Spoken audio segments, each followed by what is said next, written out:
J'ai beaucoup souffert en entreprise, du management, j'ai jamais trouvé ma place. En fait, j'ai toujours senti que je pouvais pas me révéler en entreprise. Que j'avais un potentiel, mais qu'en fait, j'arrivais pas à utiliser le code d'entreprise pour me révéler. Et il s'est passé un truc un jour qui a été un vrai déclic pour moi. Elle m'a dit: Sandra, tu comprends pas comment ça fonctionne. En entreprise, il faut que tu sois remarquable et remarquée. Je lui ai dit: attends, juste pour être sûre, ce que tu es en train de me dire, c'est que je ne suis pas assez visible de la direction. Et elle m'a dit: exactement. Et en fait, là, j'ai compris. Je voyais très bien ceux qui étaient remarqués et pas remarquables. Et là, j'ai fait: bon, ce n'est pas pour moi. Je me rappelle vraiment d'un moment où j'ai même explosé en sanglots en disant: mais putain, mais ma place, elle est là. Ça y est, j'ai enfin trouvé ma place, elle est là, à aider ces femmes, à vraiment être concrètement utile en fait. Quand tu es au pied du mur, tu trouves très vite des solutions. Aujourd'hui, je suis maman solo, j'ai 2 enfants, j'ai mon entreprise, je n'ai pas le choix en fait. Qui va payer mon loyer? Enfin, tu vois, j'y vais. J'ai lancé le premier événement à 9 mois de grossesse et je leur explique au micro: coucou, je suis Sandra et j'ai créé F Collective. Ça veut rien dire avoir le million. Ce qui est important, c'est faire de la marge, se focuser sur la vente, le chiffre, poser le salaire qu'on veut se verser. Et après, tu deviens une machine, t'es une lionne, tu vas chercher ce nombre de clients en fait. Bienvenue sur Binov TV dans One to One Business, l'émission où les parcours inspirent et où les expériences transforment. Comme d'habitude, nous allons explorer le monde de l'entrepreneuriat et cette fois-ci, ça sera celui de l'entrepreneuriat féminin avec Sandra Scanella qui est la fondatrice de F Collective qui est un réseau dédié à l'émancipation des femmes entrepreneurs. Sandra va nous parler de son parcours, de son expérience et de sa passion pour l'entrepreneuriat féminin. Bonjour Sandra, bienvenue sur Binov TV. Merci de m'avoir invitée. Écoute, merci à toi d'avoir accepté cette invitation. Dans One to One Business, on commence toujours par se présenter un petit peu. Donc je te propose de te présenter à ta façon. Donc, et puis on va rentrer dans le vif du sujet. Eh bien, du coup, je m'appelle Sandra Scanella, j'ai 37 ans, je suis maman de 2 enfants. Et je suis, comme tu l'as dit, la happy fondatrice de F Collective, qui est un réseau donc, pour les femmes entrepreneurs qui accompagne les entrepreneurs dans leur développement et leur mindset d'entrepreneur. Bien. Pour faire court. Pour faire court. Ok, donc avant de revenir donc, sur F Collective et ce que c'est qu'F Collective, même si on l'a dit, qui est un réseau un réseau de femmes entrepreneurs. Oui. Donc voilà. L'idée, ça serait, nous, on évoque toujours en fait avec les entrepreneurs justement leur parcours personnel, leur milieu familial, etc. Parce que à force de parler avec des gens, on s'est rendu compte qu'en fait, souvent, le milieu dans lequel on vient, c'est son entourage, sa famille, etc., ses parents, font que on est la personne qu'on est et font aussi l'entrepreneur qu'on est. Ça fait l'entrepreneur qu'on est et les projets qui naissent. Absolument. Ou qui disparaissent parfois, parce que c'est pas toujours positif. Mais en tout cas, je veux bien, on va dire, apprendre plus de toi, de ton parcours. Je t'en prie. Et je commence à partir d'où? Du jour de ta naissance. Alors, je suis née non, en gros, dans les grandes lignes, donc moi, je suis née du coup en région Rhône-Alpes. Dans une famille une famille de latine, parce que j'ai un papa sicilien et une maman andalouse. Donc, je suis issue de l'immigration, petite fille d'immigrés. Et du coup, une famille, beaucoup de valeurs, beaucoup de principes. J'ai une petite sœur qui a 2 ans de moins que moi. Et franchement, vraiment, on va dire, cercle très, très sain et très bienveillant. Je note juste une petite chose qui fera que, en fait, dans l'histoire en fait, de moi, ma construction et celle de F Collective, une famille latine, surtout sur les générations passées, la place de la femme, elle est un petit peu... en gros, c'est normal, l'histoire de la femme au foyer, l'homme qui ramène l'argent. Je baignais dans cette situation, les arrière-grands-parents, les grands-parents. Ma maman, moi, s'est arrêtée de travailler quand elle nous a eus avec ma sœur pour s'occuper de nous. Donc j'ai vécu un petit peu dans cette situation, enfin dans cet environnement-là. Euh, donc ensuite école, un peu voilà petite on va dire jeune fille, adolescente, même jeune femme, un petit peu perdue dans les études, ne sachant pas trop quoi faire. Je me suis toujours laissée un peu guider. Je me suis toujours, on va dire, j'ai pris les options un peu généralistes pour me dire, bah, il y a bien un moment où je vais trouver ma voie. Et en fait, ce qui est drôle, c'est que vraiment, ça a tellement commencé tôt. Tu sais, dès le lycée, tu commences un peu à devoir choisir des spécialités, spécialisations et spécialités. Ouais, et enfin, tu vois, hyper tôt. Donc, pareil. Et en fait, ça m'a suivi hyper tard parce qu'après, bah, j'ai fait une école aussi de communication parce que toujours pas ça, aucune idée de ce que je vais faire de ma vie. Et je me suis sentie toujours un petit peu comme ça, un peu genre bah, je vais voir, je verrai sur les opportunités, etc. Et ça a continué dans les expériences professionnelles. À notre époque, ce qui était important, c'est d'avoir de belles références sur un CV, des belles marques. Et moi, du coup, bah, je me focalisais sur ça en disant, bah, en fait, des employeurs, ils vont regarder où est-ce que tu as bossé, quoi. Et en fait, bon, mauvaise stratégie, je pense, bien que ça m'a beaucoup appris, etc. Mais le problème de ne pas se concentrer sur ce qu'on aime faire vraiment et de passer les missions d'un poste derrière la marque, juste pour qui tu travailles, bah, c'est dommage parce qu'en fait, au quotidien, tu fais ces missions. Donc, si tu n'aimes pas forcément... bah, le temps, c'est un peu long. Donc en fait, moi, j'ai de très belles références sur mon CV. J'ai bossé pour des belles boîtes à Paris. Du coup, j'ai fait mes études à Paris. Je suis montée aussi, donc à Paris, j'ai oublié de dire ça. Je suis montée à Paris, j'ai fait mes études à Paris et le début de mes expériences professionnelles à Paris. Et le truc, c'est que, bah, en fait, une fois, quand tu te cherches un peu, tu changes beaucoup de travail, souvent. Donc en fait, toutes les années, je changeais. La chose qui était cool, c'est que je sais pas quel miracle, j'étais très bonne en entretien. Donc malgré le fait que je n'avais jamais fait les missions d'avant, j'arrivais toujours à me faire embaucher. Et du coup, j'ai beaucoup changé. Voilà, tu vois, de 20 ans à 30 ans, j'ai changé, j'ai changé, j'ai changé, j'ai changé, j'ai Dans changé. quel domaine? Bah, c'était toujours lié autour de la communication. Mais tu vois, j'ai travaillé dans les médias, pour de la presse écrite féminine. J'ai travaillé pour un parfumeur, pour le petit-fils de Nina Ricci. J'ai travaillé pour de la mode aussi. Là, c'était plutôt en commercial. Je vendais des collections d'une marque danoise. Donc ça, c'était cool. J'allais souvent à Copenhague, donc ça, c'était plutôt cool. Sauf que bah, le boulot de commercial du porte-à-porte, tu vois, aller de ville en ville avec ta valise et les collections à vendre pour les boutiques, franchement, c'était un travail très dur. J'ai pas kiffé. Et puis après, mon dernier travail, c'est encore dans les médias pour un gros groupe aussi médias où là pour le coup, je devais aller chez Havas, c'était mon client et je devais vendre de l'inventaire vidéo. Okay. Et donc tu vois, bah voilà, je me suis laissée porter, j'ai arrêté, j'allais voir où étaient les opportunités. Du coup, bah ça fait un beau réseau. Enfin, tu vois, du coup, c'est cool parce que bah avec le temps, tu rencontres plein de gens et ça fait un beau réseau. Ça fait un beau bagage professionnel parce que bah, tu touches à plein de choses différentes.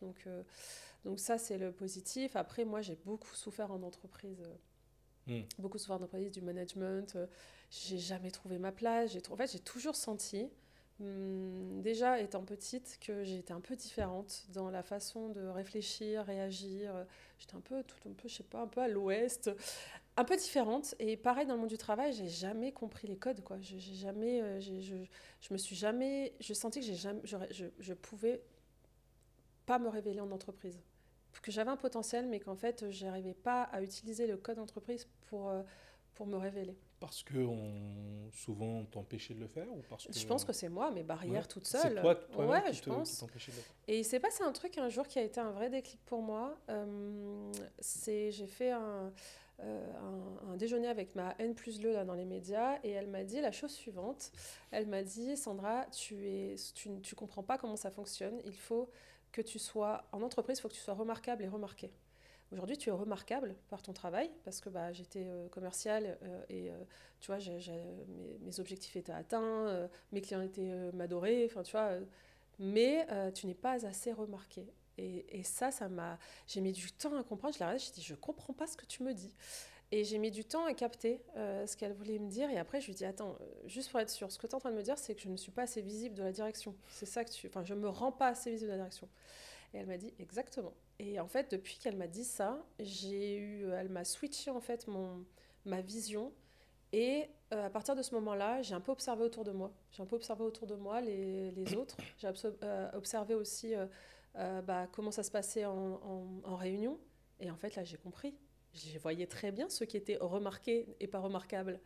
Et qui, eux, étaient du coup visibles auprès de la direction. Et que eux grandissaient, en fait, Et là, j'ai fait, ce n'est pas pour moi. Mais parfois, c'est pas toujours la bonne formule parce que des fois, quand tu es trop remarqué aussi et remarquable, tu attires la jalousie. Donc, et ça aussi, ça peut être problématique. En fait, c'est un juste milieu à trouver. Ouais, c'est un juste milieu. Et puis puis, c'est pas que ça. En fait, il y a beaucoup de choses qui sont en lien. C'est-à-dire que tu as aussi l'entreprise, l'environnement de l'entreprise, les fondateurs, les dirigeants, les différents responsables de la structure. En fait, une entreprise saine, généralement, qui a des bonnes valeurs, qui fonctionne normalement, un collaborateur, il monte en fait. Il monte et plus il fait ses preuves, mieux c'est, etc. Mais une entreprise souvent où c'est pas top en termes de management, en termes de valeurs. Généralement, c'est les grosses entreprises qui sont peut-être moins à taille humaine, où tu vois moins peut-être. Ça dépend. Mais dans ton milieu familial, il n'y avait pas d'entrepreneur. Si, moi je baigne dans un environnement d'entrepreneur, parce que mon papa est entrepreneur dans le bâtiment. Et donc, moi, j'ai grandi avec un papa qui est un énorme bosseur.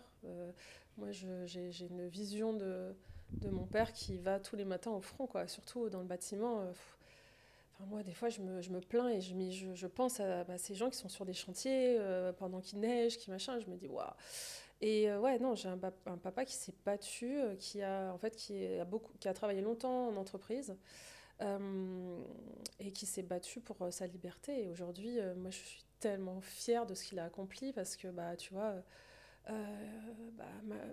il ne savait pas forcément, il n'a pas le bac, il savait ni lire, ni pas. Lire, oui, mais pas très bien écrire. Et aujourd'hui, mon père, là, il vient de partir à la retraite. Et, tu vois, il a sa société qui a grandi. Il avait des salariés. C'est un très bon gestionnaire. D'ailleurs, il n'arrête pas de me dire, un bon entrepreneur, c'est un bon gestionnaire. Et moi, je suis très nulle à ça. Et tu vois, il a maison, piscine, voiture, Audi, blabla. Il s'est mis vraiment bien. Par contre, il m'a inculqué le travail. Parce que moi, je l'ai vu partir au front tous les matins, 5h30, à le lever avant tout le monde. Il partait, qu'il pleut, qu'il vente, qu'il neige. Et il y allait. Et des fois, moi, je l'ai suivi sur des journées. Et je me dis, mais ces journées qui se tapent, et il rentre tard, et il retourne, et non, mon père. Et il se plaint. Ouais, des douleurs au dos. Il se plaint de. Tu vois, maintenant je suis entrepreneur, je comprends tellement de choses aussi. Des moments, tu rentres à la maison, t'es crevé, t'es vidé, t'es inquiet. T'as des soucis, tu as des salariés, donc t'as des soucis aussi de gestion de personnel, des clients, de rentrer, d'avoir de la visibilité sur sa trésor, des trucs, voilà. Et puis, toi, tu sais pas, quand t'es enfant, tout ça, et maintenant tu comprends, tu te dis, putain, c'est un délire. Donc, non, moi, et le truc, on en rigole beaucoup maintenant, c'est que mon père, il a un discours très virulent sur, en fait, faut y aller, faut aller au front, faut se battre, tu vois, et moi, je sais que j'ai ce discours pour moi, et je le répercute aussi sur mes clientes, allez, battez-vous. Ah ouais, c'est une bataille, c'est au quotidien. De toute façon, quand on est entrepreneur, tu le sais, tu le sens. Il faut, des fois, ça va pas, des fois, t'as pas envie, des fois, tu doutes et machin, mais en fait, faut pas lâcher. Et des fois, je suis un peu virulente. Donc, et je me dis, putain, mais mon père a créé un monstre. Et on en rigole vachement. Tu vois, dès que je lui dis, je lui parle vachement. Je lui dis, voilà, je suis inquiète, machin. Et lui, il est bah. Et ma mère, elle fait, mais arrête de lui parler comme ça. Et en fait, ouais, je suis la copie de mon père en fille. C'est vrai, c'est fou. Bon. Et rigolo parce que mon père, qui est du coup italien, un peu macho, blablabla, il nous a pas du tout élevés dans ces codes-là. Moi, c'est ma fille, vas-y, le travail, gagne ton argent. Il a 2 filles. Et il a 2 filles. Ouais. Bon. Du coup, il est très content d'avoir 2 filles. Ah oui, Mais tu vois, c'est important parce que c'est des valeurs que lui m'a inculquées et que, tu vois, aujourd'hui, sont hyper présentes dans mon quotidien et encore plus depuis que je suis entrepreneur, tu vois. Et ta maman, du coup, elle est entrepreneur elle aussi? Maman, elle était à son compte aussi. Elle était aussi à son compte. Et après, comme je t'ai dit, elle a arrêté de travailler. Ensuite, elle a recréé un business. Elle a recréé, en gros, mais entrepreneur aussi. Dans quel domaine? Plutôt le conseil en image. D'accord. Ok. Mais ouais, moi, je la vois quand elle travaillait, en tout cas, c'était à son compte aussi. Ok. Donc, en Ouais, fait, donc oui, papa, maman, entrepreneur, quoi. base entrepreneur. Donc ta sœur, du coup, elle, Ma euh, sœur, elle est aussi entrepreneur. voilà, c'est la famille des Oh, on a entrepreneurs. des petits soucis avec les entreprises, nous, on n'aime pas trop ce... Et elle fait quoi? Elle est dans le graphisme. D'accord. Bon, mais c'est cool. Du Ouais. coup, pour tes plaquettes. Ouais. Elle nous aide, elle travaille aussi pour nous, carrément. Oh, génial. Bien. Et du coup, alors, on va essayer de rentrer un peu dans le monde de l'entrepreneuriat et dans ton projet. Est-ce que tu peux nous parler un peu de la genèse Ouais, du projet ouais, F Collective? Quand est-ce que tu l'as créé? À partir de quand tu t'es ouais. dit Bah, tu vois, on c'est va le moment? continuer un peu l'historique parce que du moment, moi, où je suis toujours dans ces médias-là, je fête mes 30 ans. Et du coup, petite remise en question. Et là, encore une fois, je me dis, bon, ça y est, ça faisait 2 ans, c'était mon record, que j'étais du coup dans ce média. Je me dis, bah, qu'est-ce que je fais? Tu vois, je sens que c'est toujours pas la grande passion, mes missions, ce que je fais. Voilà, je sens que c'est toujours pas j'y suis pas encore. Et je me dis, bah allez, qu'est-ce que je fais? Je continue, je recherche, tu vois, je repostule à des choses en espérant un jour potentiellement être à la bonne place au bon moment, sur le bon truc, enfin, tu vois. Ou alors, est-ce que j'arrête avec ça et que je me dis, arrête, mais pause et juste prends le temps de comprendre qui tu es, qu'est-ce que tu veux dans la vie, à quoi tu aspires, qu'est-ce que tu aimes, les missions que tu veux quoi, accomplir et avoir. Et du coup, c'est ce que j'ai fait. Je suis partie, j'ai pris des jours de congé, je suis partie toute seule faire le point. Je suis allée à Biarritz, tu vois, genre océan. Je me suis fait un petit road trip toute seule et vraiment, j'ai listé, tu vois, dans l'avion, j'ai listé les réponses auxquelles je voulais, enfin les questions, pardon, auxquelles je voulais répondre pendant ces quelques jours toute seule. Est-ce que je reste à mon travail? Oui, non. Si oui, pourquoi? Enfin, tu vois, la réponse était l'argent, en vrai. Parce qu'on était bien payés. Sinon, bah ok, mais quoi? Enfin, tu vois, j'avais une liste comme ça, pro-perso. Et c'était pas très long, mais juste fallait que j'ai ces réponses-là. Et en fait, le fait de partir, enfin, franchement, j'ai pas cherché bien longtemps, en fait. Non, je veux plus faire ça, je veux être entrepreneur parce que depuis longtemps, j'ai plein d'idées de business. J'ai retrouvé mon ancien Mac quand j'étais jeune et j'avais un dossier par idée de business que je commençais à développer, mais que en fait, j'ai jamais vraiment eu le courage d'aller plus loin sur tous ces projets. Et en fait, je me suis dit là, vas-y, c'est le moment, t'as 30 ans, t'as pas d'enfant, go quoi. Donc je suis partie avec ces réponses-là et du coup je pose une dème, je parle à enfin en gros je me suis dit réfléchis encore un peu machin et en fait il s'avérait que suite à une conversation avec mon manager où elle voulait où en gros des choses, les codes allaient un peu changer dans l'entreprise et pour mes missions là je dis allez vas-y go et du coup je lui annonce que je veux partir et là à ce moment-là je n'ai pas d'idée de projet hein. Je sais que je veux être entrepreneur et je me dis bah, allez vas-y réfléchis.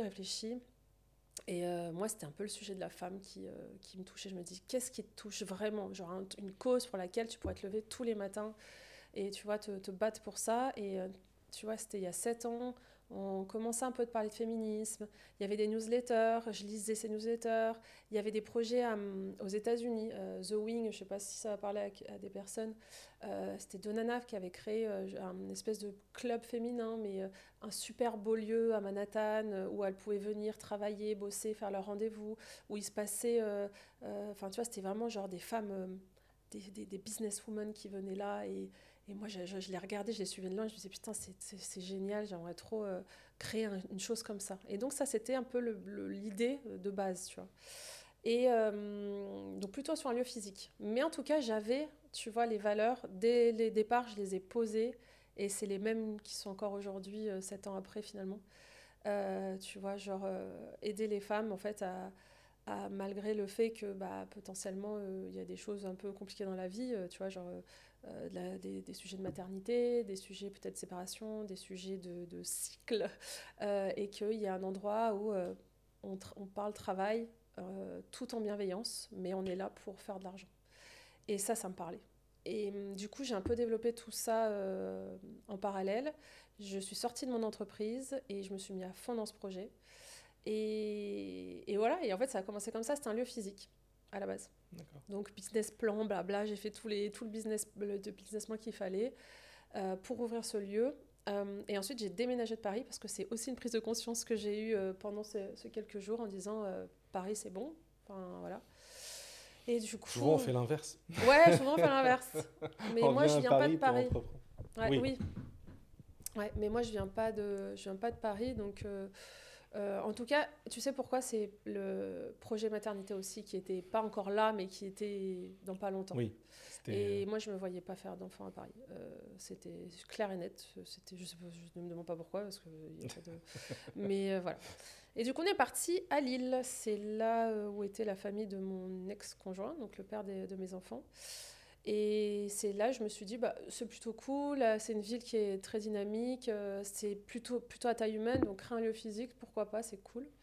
Et là, j'ai commencé à visiter des locaux. Le projet était quand même un peu... Enfin, tu vois, je Ouais. m'étais un peu Tu voulais donnée. vraiment. Ouais, j'avais commencé à rencontrer des banques. Enfin, j'avais vraiment les tableaux financiers et tout. Et en fait, je suis tombée enceinte à ce moment-là. Et là, du coup, bah, grosse remise en question. Un projet, un lieu physique, tout en étant enceinte et après devoir être... bah, évidemment, je voulais être ouverte 24, calme-toi Sandra, 7 jours sur 7. C'était pas compatible. Ouais. Et du coup, j'ai dit, écoute, c'est pas grave, mets en pause, vis ta grossesse. Sauf qu'en fait, quand t'as allumé, j'allais dire là, mais quand t'as allumé un feu dans le ventre, et là, je pense à mon papa parce que quand t'as allumé un feu au fond du ventre, tu vois, quand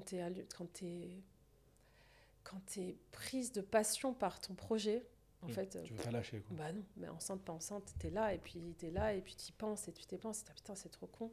Et en fait, ce que j'ai fait, et heureusement que ça s'est passé comme ça, parce que là, j'étais en train de vouloir ouvrir un lieu physique dans une ville où je ne connaissais personne. Et heureusement que je suis tombée enceinte, et heureusement que je me suis dit, bah en fait, Sandra, c'est pas grave. Tout ce que tu comptais faire dans ce lieu, bah fais-le, mais ailleurs, tu vois. Tu peux louer des espaces, des endroits, et au moins, bah, tu crées un peu une communauté avant, ce qui était pas bête. Donc, tu as commencé par louer des espaces. Donc, en fait, je louais des espaces et je créais tous ces événements, toutes les formations que je voulais pour les femmes. On a fait, tu vois, le premier événement, c'était... j'ai lancé le premier événement de F Collective à 9 mois de grossesse. Il y a un événement où il y a une petite centaine de femmes. Du coup, j'ai réussi à faire déplacer, tu vois, autant de femmes un jeudi matin dans une ville, encore une fois, je connaissais personne. Parce qu'en fait, il y avait un sujet, il y a un truc, tu vois, genre, il y avait ça s'appelait What Will Beyoncé Do? Et en fait, ouais, il y a des images de moi avec toutes ces femmes, et moi, j'ai un ventre comme ça, et je leur explique au micro, bah, coucou, je suis Sandra, et j'ai créé F Collective, et ça a commencé comme ça. Et en fait, depuis ce moment-là, ça n'a jamais arrêté. En fait, il y a un vrai besoin, donc ça, c'était mon fils a 5 ans, donc tu vois, c'était il y a 5 ans. Et en fait, bah, j'ai pas arrêté. Donc, j'organisais des choses, des formations, des ateliers, même des sessions de mindset.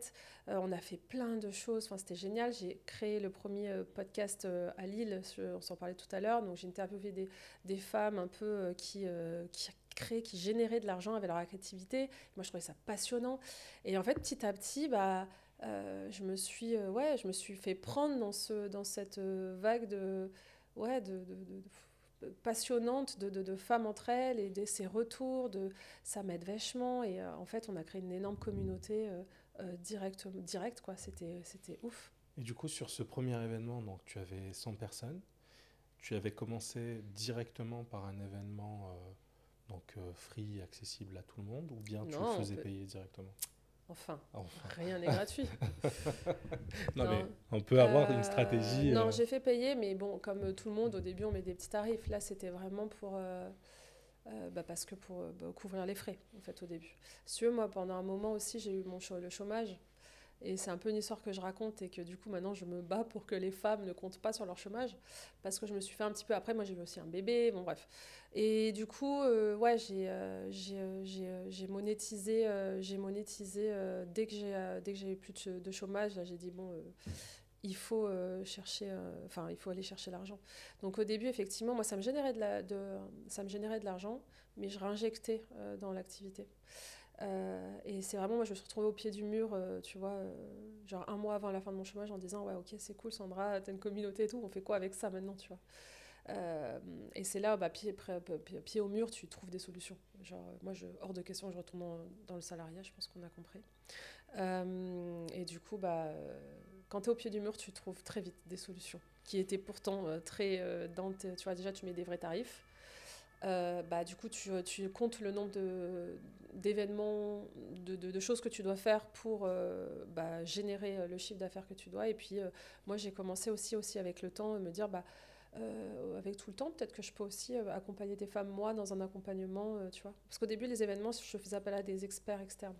C'est-à-dire que tu organisais les événements, tu faisais appel donc, à des experts qui venaient donner la valeur. Donner de la valeur, etc. Et donc, les personnes qui venaient, elles avaient justement on va dire cette expertise qu'elles venaient chercher aussi pendant ces événements.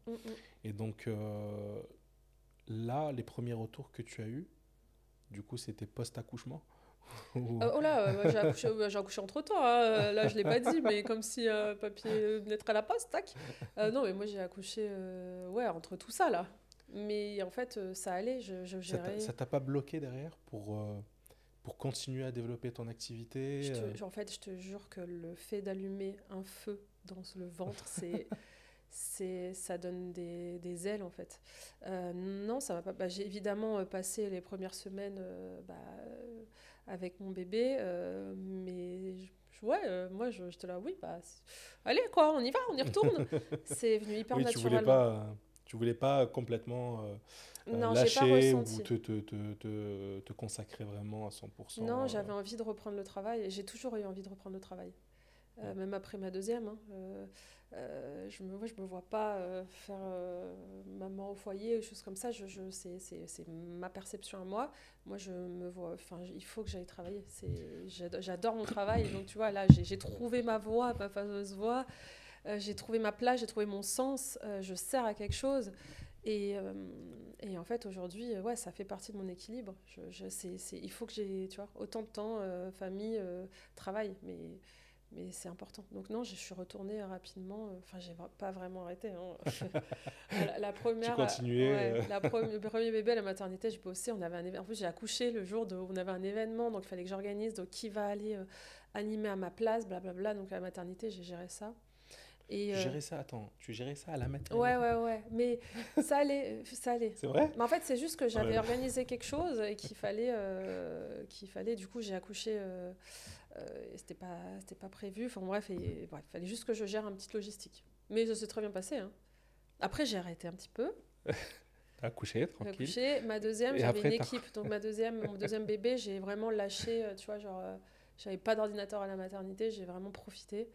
Mais ouais, je pense que ça dépend. En fait, si tu veux, je pense que ça dépend de où t'en est ton projet et il faut s'écouter en fait. Parce que tu vois, ma deuxième, je me suis dit, là, au bout de tant de temps d'F collective, je m'épose. J'ai envie et j'ai une équipe, j'ai des gens qui gèrent sans moi, ça tourne.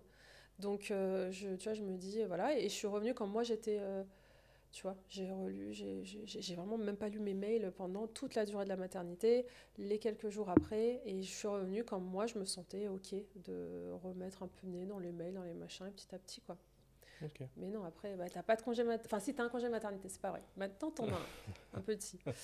Mais juste pour comprendre, donc, à 30 ans, donc, tu décides de lancer F Collective. C'est vraiment à 30 que tu le lances ou Non. Je lance genre un an et demi, 2 ans après. Ok, donc plutôt 32 ans. Ouais, parce qu'après, le temps de sortir de l'entreprise, ça se fait pas, tu sais, oui. Le temps de sortir, blabla, le temps un an et demi après. Donc là, concrètement, ça fait 5 ans que ça existe. Ouais, le projet F Collective, genre le compte Instagram existe depuis 5 ans. Le business model tel qu'il est aujourd'hui, 3 ans. 4 ans, pardon, parce qu'on est en 2024. Parce que, en gros, à un moment donné, mars 2020, Covid, annonce du confinement. Donc tu ne pouvais plus faire d'événements. Moi, j'étais là, beau, un peu cata. Et c'est surtout, si tu veux, ce moment, il est hyper clé pour F Collective. C'est vraiment le moment où j'ai compris à conserver. Et c'est ce moment qui me propulse à chaque fois vers on va aller très très loin avec ce projet. Si tu veux, ce moment, j'ai pensé à moi tout de suite en disant, genre, tu regardes le président qui t'annonce confinement. Là, je me dis, bon, bah merde, enfin, tu vois, genre, nous, on avait une programmation des événements, comment je vais faire, etc. Et en fait, tout de suite, tu vas sur Instagram et tu vois, justement, c'est les femmes de la communauté qui sont en mode déprimée, genre en mode c'est terminé, je vais mettre la clé sous la porte. Enfin, moi, je scrollais, j'étais là, mais waouh, il se passe quoi? Tu vois, en fait, tout le monde était tout de suite hyper, c'est fini, quoi. Il n'y a pas de solution. Et là, moi, je me suis dit, waouh, Sandra, j'arrête pas de dire ça, genre tu te pavanes à dire que tu es la power place pour les girl boss. Là, il y a des femmes, il y a des centaines de femmes entrepreneurs qui sont du coup hyper défaitistes sur leur situation. Là, il faut les aider. Et c'est ce moment clé qui a été déclencheur de tout. Parce qu'en fait, tout de suite, j'ai un peu cette sensation d'avoir mis, tu vois, mon masque et ma cape. Et j'ai eu un discours de waouh, attendez, là, il y a une situation, on n'arrête pas tout en fait. On se met pas en veille non plus, genre à poncer le canapé toute la journée. En fait, on a un projet, ça va durer un temps. Qu'est-ce qu'on peut faire pour trouver des solutions, pour continuer à faire vivre ce projet, qui vivent peut-être différemment, et surtout qu'on ne l'arrête pas. Ça va, et à un moment donné, enfin, tu vois, tout va rentrer dans l'ordre. Ça a été très long. Mais en tout cas, voilà, moi, je pensais que ça allait durer un mois, ouais, c'est 2 clair. mois. Mais moi aussi, quand j'avais ces discours, tu vois. Mais c'est pas grave. En tout cas, il y avait la lumière au bout du tunnel. On l'a toujours un peu eu. On l'a eu un mois, puis après un autre mois. Mais il fallait pas lâcher. Et moi, j'ai eu tout de suite ce discours-là sur les réseaux sociaux et j'ai tout de suite mis en place des lives quotidiens. Tous les jours. J'avais mon rendez-vous avec elles. Et tous les jours, c'était un peu leur shot de motivation et ce message de ne vous mettez pas en veille. Trouvez des solutions. Et en fait, ce qui est génial, c'est que moi, j'ai un... Tu vois, je suis l'image de F Collective, mais en fait, de par mon histoire, de par mon parcours et mes expériences, je peux me permettre de dire certaines choses. Quand je dis, en fait, essaie de trouver des solutions, moi, je suis dans un truc événementiel, ma solution, ça a été de tout passer sur le digital. Et au contraire, opportunité professionnelle de malade, c'est-à-dire que c'est là où j'ai enfin trouvé un business model viable, que tous les gens qui suivent F Collective de n'importe où dans le monde pouvaient enfin accéder au contenu, parce que moi je recevais tous les jours des trucs genre ça donne trop envie d'être à Lille, et là enfin tout le monde achète. Et en fait je me dis mais en fait c'était sous mes yeux, j'aurais pu faire ça dès le début, hein. Mais en fait le fait d'être bloqué, de dire réfléchis Sandra, comment tu peux? Et en fait limpide, simple. Et en fait elles ont toutes trouvé des solutions. Tu vois, même il y avait des restauratrices, dac, je le mets du emporté. On a vraiment essayé de rester en action pendant toute la durée du confinement. Et en fait, et là, j'ai créé un vrai truc avec elle. Je me rappelle vraiment d'un moment où j'ai même explosé en sanglots en disant, mais putain, mais ma place, elle est là. Enfin, tu vois, ça y est, j'ai enfin trouvé ma place. Elle est là, à aider ces femmes, à vraiment être concrètement utile, en fait. Et en plus de leur servir un peu quelque chose, tu vois, c'est pas genre faut faire ci, faut faire ça, de se dire, mais en fait, regardez, moi j'ai trouvé une solution. Et tu vois, dans toutes les valeurs et le message, tu vois, on parlait un peu des messages un peu, des fois, un peu virulents, je me permets de le faire parce qu'en fait, de par mon histoire, je les bouscule. Je bouscule. Tu vois, là, aujourd'hui, je me dis, en fait, on est team no excuses. C'est aller, quoi. Moi aujourd'hui du coup je me suis séparée du père des enfants, ça a été une séparation pas du tout ça a été horrible pour tout le monde, enfin vraiment ça a été atroce. Moi la première mais parce que en tant qu'entrepreneur en fait il faut être au top tout le temps, donc en fait tu as des moments de vie etc, mais en fait voilà, aujourd'hui je suis maman solo. J'ai 2 enfants, j'ai mon entreprise, je n'ai pas le choix en fait. J'y vais. Et qui va payer mon loyer? Enfin, tu vois, j'y vais. Et ça, voilà, c'est un sujet qui me touche beaucoup parce qu'il y a beaucoup de femmes entrepreneurs qui vont... On commence à aller dans les sujets sensibles. Il y a beaucoup de femmes entrepreneurs, tu vois, qui vont peut-être compter sur le salaire du foyer. Par exemple, sur un salaire du conjoint ou de la conjointe qui est en contrat. Et en fait, ouais, l'indépendance financière, c'est pour ça que moi je me bats aussi pour ça, parce que elle a un sens. Même si un couple c'est une équipe, un foyer c'est une équipe, c'est, tu vois, carrément qu'on gère comme. Mais par contre, il faut pouvoir, tu vois, moi j'ai pu partir quoi. Et parce que je gagnais mon salaire avec F Collective, j'étais entrepreneur, je gagnais mon salaire. Et j'ai pu partir, j'ai pu me reprendre un appartement, j'ai pu racheter tout ce qu'il faut racheter pour l'appartement. Tu n'étais pas dépendante Je n'étais d'une pas personne. dépendante d'une personne. Et ça change beaucoup de choses, tu vois.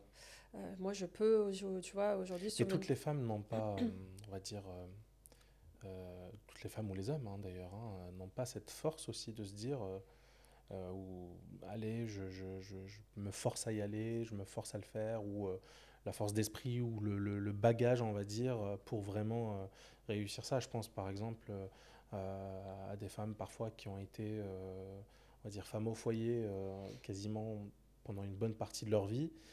Et finalement, le fait de passer Ah sur la ouais, c'est partie, dur. c'est quand Tu même sais très dur. pourquoi? Donc, Ce qui est dur, c'est quand tu passes dans une période d'inaction et qu'il faut te mettre en action. C'est ça qui est dur. enfin, elles sont en action à la maison. Ah oui, mais non, je te parle Parce de que gérer professionnel. une maison aussi, enfin, les Ah non, enfants et ne tout. m'en parle pas. Moi, Oui, les mamans au foyer, c'est les bestes. C'est une gestion. Moi je lâche tellement de trucs en disant ça se peut pas. je choisis mes batailles parce que sinon, c'est un truc de fou. Clairement. Mais par contre, je te parle du travail. C'est-à-dire que si tu es maman au foyer, c'est peut-être que tu as eu des expériences professionnelles avant, tu avais un métier avant.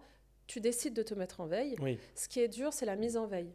Par exemple, tu t'arrêtes, mais c'est tout con aussi, tu t'arrêtes de travailler, je sais pas, tu prends une année sabbatique, bah, il faut retourner après, tu vois, genre, c'est ce que je te disais aussi sur le confinement, c'est ne vous mettez pas en veille. C'était ça qui était dangereux. Parce qu'en fait, une fois que tu étais le fait statique, de tout arrêter, ça, c'est ouais, pas la bon. mise en action, alors que si, tu vois, je sais pas, imagine...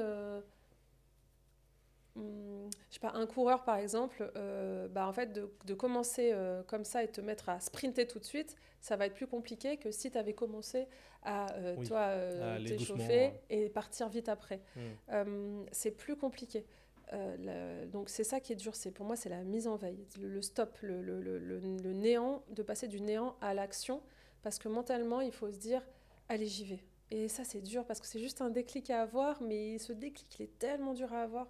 Et, euh, et voilà, c'est ça pour moi le. Hmm, je comprends. Mais du coup, donc pendant 2 ans, donc c'était donc ton modèle au final c'était toujours les événements et tu fais payer les Bah en événements. fait, j'ai mis en. Et avec le Covid, Oui, voilà, déclic, déclic. tu fais payer des abonnements. Je fais payer des abonnements. Et en fait, aussi, le système d'abonnement, miraculeux ce système. C'est-à-dire qu'effectivement, moi, il fallait à chaque fois que je remplisse, tu vois, des événements en one shot, remplir, remplir, remplir. Tout était toujours rempli, donc je pense que, bah, tu vois, là j'ai aussi vu que j'avais une facilité dans le marketing, la communication, où il y avait un truc qui se passait qui parlait bien. Euh, et aussi l'image d'œuvre collective qui était un peu, qui dépoussiérait peut-être un peu des choses qui existaient sur des aides pour les entrepreneurs. Tu vois, un truc un peu plus énergie, pétillant, et qui plaisait bien aux entrepreneurs. Et effectivement, en fait, là, le business model, c'est en fait finalement ce qui est aujourd'hui, tu vois, c'est un système d'adhésion. Tu as accès à une communauté d'entrepreneurs, tu as accès à du contenu, des ressources, tu vois, c'est un programme qui te permet de comprendre comment, c'est cool hein, de se former à une profession, parce il y a beaucoup de nos membres qui sont issus de la reconversion, tu vois, même post-Covid, tu vois, le nombre de personnes qui ont quitté du salariat pour... Mais en fait, entrepreneur, ça s'apprend. Générer de l'argent avec une activité, ça s'apprend. Et du coup, nous, on essaie vraiment, depuis le début, de mettre des choses concrètes. Ce n'est pas que en discutant entre les entrepreneurs, ça c'est hyper important, mais d'apporter quelque chose de très concret sur du OK, comment je monétise mon activité. Et donc là, la formule, en fait, ouais, c'était formule d'adhésion. Tu as accès, donc moi j'anime un coaching tous les mois, pilotage, objectif de CA. Voilà, je les bouscule un petit peu. Genre, c'est pas genre. Nos membres à nous, nos clientes, c'est vraiment des personnes qui ambitionnent de vraiment se verser un bon salaire avec leur activité. C'est pas peut-être une activité loisir à côté, tu vois, genre. Hmm. Le, Ouais, c'est vraiment l'idée, c'est de gagner sa vie c'est de derrière, gagner sa vie avec de pouvoir. Ouais, Et tu as toute typologie de de profession. profession, de profil, Ouais. ou c'est vraiment axé start-up, ou c'est vraiment. Non, tout accès, c'est vraiment multi-profession. Et en fait, c'est génial de voir que il y a des métiers qui en inspirent d'autres, tu vois. Je pose notamment aux archis. Il y a des métiers qui sont un peu cloisonnés dans ce qu'elles peuvent mettre en place. Je te parle, par exemple, des archis. Elles ne peuvent pas communiquer comme elles veulent. Des sages-femmes, elles ne peuvent pas communiquer comme elles Pourquoi? veulent. Elles sont prises du... Comment ça s'appelle Pourquoi il y a une règle spécifique? Ouais, c'est pas protocole, c'est... Il y a un truc qui leur interdit, elles peuvent pas communiquer comme elles veulent. Alors, les architectes ne peuvent pas communiquer comme elles veulent. Ah. Et du coup, l'idée, c'est de Pour les trouver médecins et les avocats, petites... je Voilà, suis au courant, mais c'est pas dans trop, la même idée. Ok. Et c'est de se dire, ok, avec ces contraintes-là, comment je peux faire quand même pour trouver des idées? Et en fait, c'est en se nourrissant des autres métiers. Ah ouais, toi, il y a ça qui marche, ça, j'ai le droit, je vais essayer de faire comme ça. Et en fait, c'est génial de voir à quel point tout le monde nourrit, toutes les professions nourrissent tout le monde. Enfin, c'est génial de voir ça. Donc nous, puis on n'a pas à dire, ah bah non, il nous faut tu vois, genre une avocate, une graphiste, une... Oui, Et puis des fois, elles se créent des groupes, tu vois, genre les graphistes entre elles, des fois, tu as envie t'as des graphistes de partout dans la France, tu as envie d'ouvrir une discussion, un moment, genre 1 heure, où on discute entre graphistes. Ou alors, on discute 1 heure sur un sujet précis et qui vient de n'importe quelle profession, tu vois. Et donc, voilà, c'est un peu le... Oui, puis on peut même s'entraider parfois, ou s'envoyer des clients, ou Exactement. ce genre de choses. Donc ça peut... Ah ouais, ça bosse entre elles. Hein, ouais, c'est bien. Et tu vois, depuis le début, du coup, c'est exactement ce que c'est aujourd'hui. Alors, on a amélioré l'expérience, on a amélioré la plateforme, on a amélioré les contenus, les ressources. Bah, là, on est passé maintenant à une expérience. Et tu vois, petit à petit aussi, normal, on augmente aussi le tarif. Enfin, on a augmenté aussi les tarifs de l'adhésion, mais parce que là, voilà, on a professionnalisé tout ce que moi j'ai fait. Tu vois, j'ai fait une plateforme en ligne toute seule. Enfin, j'ai tout fait toute seule, tu vois. Et les gens achetaient. C'est ça qui était ouf. Les gens achetaient. J'étais là, waouh, mais les gens ils achètent. Mais ils achètent, c'est toi, Sandra. Enfin, tu vois, c'est réaliser ça en fait finalement. Et finalement, en fait, depuis ce moment-là, donc on est en 2020, tu vois, je n'ai un seul objectif, c'est de développer ça. Et je ne pars pas dans tous les sens. Tu vois, l'entrepreneuriat, tu peux faire tu peux faire des événements, tu peux faire... Enfin, il y a plein de choses que tu peux développer en parallèle. Mais ouais, je le ferai. Mais d'abord, on focus sur, tu vois, le noyau du business. Mais elles payent, mais il y a une valeur derrière. Pourquoi elles payent alors? Elles payent parce qu'elles savent que ça va leur rapporter 3 fois derrière.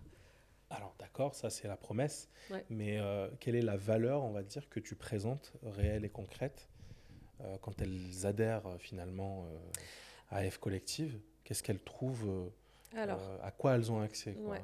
Elles ont accès alors déjà à cette fameuse plateforme qui, en fait, quand on travaille, il y a beaucoup des femmes que du coup nos clientes, elles travaillent de la maison, toutes seules de la maison. Et ça, c'est fatal, tu vois, c'est comme l'inaction. T'as la solitude, c'est aussi... La solitude te met aussi dans un truc de... T'es toute seule face à tes problématiques, tes peurs. Mais c'est normal. Même moi, quand je passe 2 jours à la maison en train de travailler, je les vois arriver là, par les fenêtres, de partout. Peur, doute, je suis là, wow, faut que je sorte de la maison, faut que j'aille parler, que je vois des gens. Et c'est normal. Mais sauf que ça, quand on reste toute seule avec le temps, c'est fatal pour le business, mais c'est fatal. Ça coupe l'herbe sur le pied, la motivation, l'envie, les angoisses, tout. Et puis tu as le truc de il faut que je me mette en action parce que l'argent ne rentre pas, mais j'ai peur, j'y vais pas. Et du coup, cette plateforme-là, qui est une plateforme en ligne, va leur permettre du coup d'arriver tout de suite sur une communauté d'autres femmes qui, comme elles, travaillent de la maison en leur activité et ont exactement les mêmes peurs et les mêmes angoisses. Et en fait, donc chacune dans leur profil, elles peuvent du coup mettre leurs informations professionnelles. Donc, comme tu disais tout à l'heure, système de recherche, j'ai besoin d'une graphiste, tu as toute la liste des membres graphistes. On a un système de géolocalisation, parce que nous, c'est hyper important. Tu vois, hier, à chaque fois qu'on fait un déplacement, on essaie d'aller rencontrer les clientes dans chacune des villes. Mais de se dire, chez système de géolocalisation, tu vois tu as 3 membres qui habitent juste à côté de toi, contacte-les. En fait, c'est faire du réseau facile et en fait, moi, je me suis battue contre ces réunions de réseautage où tu vas et que tu sais pas à qui tu peux parler, tu sais pas qui est qui, on en parlait tout à l'heure, de sais pas qui est qui, t'es là avec ta coupe de champagne et t'es en mode genre... Et moi, ça m'arrive encore aujourd'hui, des fois je fais des trucs, je suis là, c'est Sandra, mais c'est parce qu'en fait, c'est pas donné à tout le monde d'être à l'aise dans ce genre de situation. Et en fait, F Collective, c'est juste qu'on t'aide dans cette situation à le faire tellement facilement. En fait, on te met, tiens, regarde, je te présente Julie, elle habite à 3 coins de rue de chez toi. Est-ce que ce serait pas bien d'aller boire un petit café avec Julie, tu vois? Et facilement via la plateforme, petite chat, coucou Julie, je vois qu'on est, tu vois, elles font partie du même réseau, donc en fait, elles sont toutes friandes, elles sont toutes OK pour aller boire des cafés et tout. Va demander de boire un café avec un mec ou une nana que tu vas rencontrer et qui va pas avoir le temps de te rencontrer, il s'est pas quitté, enfin tu vois. Là, c'est Oui, ça hyper casse facile. déjà un peu une Ouais, ça barrière. casse, voilà. On fait des réunions hebdomadaires sur le digital où chaque semaine, elle discute avec un groupe de 5 personnes, de 4-5 personnes. Et Elles discutent entre elles. elles discutent entre elles. Et du coup, elles se connaissent, tu vois. Et en fait, ce qui est génial, c'est qu'elles viennent toutes d'endroits différents. Et que des fois, elles s'écrivent, tu vois, on va sur la plateforme, genre coucou, je suis en déplacement à Marseille, les Marseillaises, enfin, tu vois, est-ce on se fait pas un truc, enfin, tu vois. Et c'est une énorme force de frappe et comme tu dis, après, elles se recommandent, elles bossent entre elles, enfin, elles génèrent en fait de l'argent toutes seules et sans qu'on leur oblige. Et ça, je le dis parce que les autres réseaux, généralement, c'est t'as recommandé qui cette semaine, t'as généré combien de chiffre d'affaires, enfin, tu vois. Nous, ça se fait tout seul parce qu'en fait, juste tu les mets dans un moment de libre échange ouvert et que chacune pose une problématique de sa semaine ou un sujet. Moi, en ce moment, c'est ça. Moi, mon sujet, c'est ci. Là, j'ai fait mon site internet. Est-ce qu'on peut le parcourir tout ensemble? Vous dites ce que vous en pensez. Et ça, c'est toutes les semaines. et Donc, ce, ce toutes les sont semaines. des réunions fixes qu'elles auto-organisent ou c'est vous qui... C'est nous qui organisons. Pour le coup, c'est un rendez-vous. On change un peu le jour, là, parce que tu sais, c'est pareil, il faut aussi s'adapter aux agendas de chacune. Donc, toutes les semaines, on organise il y a la réunion, on appelle ça les e-post-déj, les e-post-café, parce qu'en fait, on part du principe qu'on est un e-coworking, finalement, tu vois. Même si tu es de la maison, tu allumes F Collective, tu es dans le bureau F Collective, et toute la journée, tu peux aller voir, enfin, il faut travailler, mais tu vois, genre le matin, tu y vas, le midi, tu y vas, mais tu essaies voilà, tu échanges avec les nanas, D'accord. Mais du coup, j'essaie juste de comprendre. Parce que tu m'avais dit tout à l'heure qu'aujourd'hui, vous êtes à 400 membres. Ouais, plus de 400, ouais, ça fait 450. Plus de 400 quand même. Active, c'est-à-dire Active. que depuis la création de F Collective, on a accompagné plus de 2000 femmes. C'est quand même incroyable, c'est super. Ouais, c'est cool. Bravo. Et donc sur ces 400-là, donc, toutes les semaines, elles ne participent pas toutes. L'idée, c'est de se dire, effectivement, nous, il y a beaucoup de mamans, tu vois, dans le réseau. Ouais. Et c'est de se dire, on essaie de s'adapter aux emplois du temps de chacune et que ce ne soit pas le contraire. C'est pas genre tous les mardis matins, à 7h, tu as rendez-vous à l'autre bout de la ville, c'est une contrainte, tu vas pas y aller, et franchement, tu vas pas y aller, c'est chiant. Là, c'est de se dire, on essaie de faire, et c'est une fois, des fois, si tu as des réseaux, c'est une fois par mois, c'est-à-dire tu loupes, tu dois attendre le mois prochain. Là, c'est de se dire, on met en place des réunions hebdomadaires. Effectivement, il y a peut-être une semaine où tu es en rendez-vous clientèle, où il y a un truc que tu peux pas... c'est pas grave, tu as celle d'après. Ou alors, c'est pas grave, tu as celle où que les membres s'organisent entre elles. Enfin, tu vois, il y a toujours un truc. Je pense que quasi toutes les semaines, il y a plusieurs trucs qui sont organisés. Mais toi, quand tu les organises sur chaque ville au final ou Non, c'est sur le digital. Oui, non, mais d'accord. Mais c'est-à-dire chaque entrepreneur par corporation ou au hasard. Au hasard. En fait, pas au hasard, c'est-à-dire Parce que quand tu me disais 4-5 personnes, ouais, c'est 4-5 personnes. Comment le... En fait, elles viennent toutes au rendez-vous. On se dit, là, sur ce rendez-vous-là, je sais pas, on est 200. Okay. Et après, nous, on les divise techniquement. Tu sais, c'est après que vous les divisez. Okay, on les divise par petits groupes de 4-5 personnes. Et donc, tous les semaines, tu rencontres des membres différentes. Tu discutes, etc. Et après, tu vois, il y a des fois où elles se retrouvent, elles vont discuter ensemble. Elles continuent les échanges qu'elles ont commencé via la plateforme sur le chat ou directement sur leurs réseaux sociaux où elles s'appellent, tu vois. Et c'est comme ça qu'on fonctionne, en tout cas sur la partie réseau. La géolocalisation, elle marche, c'est génial parce que c'est la... Tu vois, hier, je disais, là, on est en déplacement à Paris. Là, on a vu des membres, elles se connaissent, elles se sont déjà vues en vrai. Mais c'est génial de se dire, putain, c'est grâce à toi que ces filles-là, aujourd'hui, ne se sentent plus seules. Elles se voient, elles travaillent ensemble une fois par semaine physiquement. Enfin, tu vois, c'est incroyable. Donc, la partie réseau, elle se passe comme ça, principalement chez F Collective. Et donc, au-delà de cette partie réseau, de rencontrer du monde, etc., qu'est-ce que vous apportez? Il y a la partie coaching et la partie formation. Nous, on essaie de se dire, quand tu es entrepreneur, qu'est-ce que tu as besoin? De toute façon, quand tu deviens entrepreneur, tu commences à être bombardé de publicité de partout. Qu'est-ce que c'est? On te propose, c'est soit des réseaux d'entrepreneurs, soit du coaching, ou soit de la formation. La formation, on te bombarde. Et du coup, se dire, ok, l'idée, c'est quand tu es entrepreneur, il faut que tu puisses choisir entre tout ça. Il faut savoir où aller, à qui s'adresser. Il y a tellement de choses aujourd'hui qui existent, c'est hyper dur. Enfin, franchement, c'est hyper compliqué. Nous, on s'est dit, ok, mais en fait, il faut tout qu'on centralise au même endroit. Du réseau, du coaching, de la formation. Comme ça, en fait, il n'y a pas à aller dans tous les sens, tu restes focus. Et du coup, le réseau, on en a parlé. La partie coaching, moi j'anime un coaching, du coup je l'ai dit tout à l'heure, mensuel, du coup c'est tous les premiers mardis de chaque mois, c'est vraiment 1 heure pour prendre de la hauteur sur l'activité, faire le bilan du mois passé, établir les objectifs du mois à venir. Ce qu'on s'est rendu compte, c'est que le problème principal, c'est que si tu ne te fixes pas d'objectif, si tu ne sais pas où tu vas aller, tu ne vas pas te mettre en action pour aller chercher ce que tu veux atteindre, parce que tu l'as pas annoncé. Donc déjà, la base de la base de la base, c'est petit 1, tu es entrepreneur, tu as une activité, tu es prêt, ok, tu veux gagner combien là, ce mois-ci? Et je te promets que je crois qu'il y a 1 personne sur 100 qui nous répond à ça. Je suis pas sûre que ce soit vraiment féminin ou pas, ça pour le coup. C'est, Non, ça c'est... ouais, je pense que c'est entrepreneur, quoi. Les hommes, on est pareil. Ouais, mais c'est en fait, allez, ça y est, hop, tu as ton activité, tu t'es formé, c'est bien, bravo, t'as fait tes statuts, tes trucs, c'est bon, tu peux facturer, allez, on y va. Bah, tu veux quoi? Enfin, tu vois, tu vas atteindre quoi? Et voilà, premier mois, premier trimestre, les 6 premiers mois, et ce moment qui va les obliger un peu à prendre leur posture de chef d'entreprise. Et ça, c'est des coachings en groupe? Ça, c'est le coaching en groupe. C'est moi qui fais mon petit... c'est le moment où je suis un peu excitée. Et ça, je l'ai fait depuis le tout début 2020. 1 fois par mois, ce moment coaching. Et c'est le moment que les membres, elles adorent. C'est leur rendez-vous où elles vont piloter l'activité. Elles prennent de la hauteur. Et tu sais, on est aussi très en pleine conscience de... on peut se dire, je leur dis, on fait le bilan, le chiffre, ok, t'es dans les choux, ok, t'as pas géré tes objectifs, ok, c'est pas grave, juste on prend conscience, il s'est passé quoi. Et moi, je leur dis à chaque fois, si tu dis juste, bah je prends conscience qu'en fait le mois d'avant, bah, j'ai complètement, je vais pas dire de gros mots, mais j'ai fait n'importe quoi, c'est moi, j'ai pas fait mes priorités et tout, c'est ok, juste on en prend conscience et on essaie de s'autodiscipliner pour le mois d'après.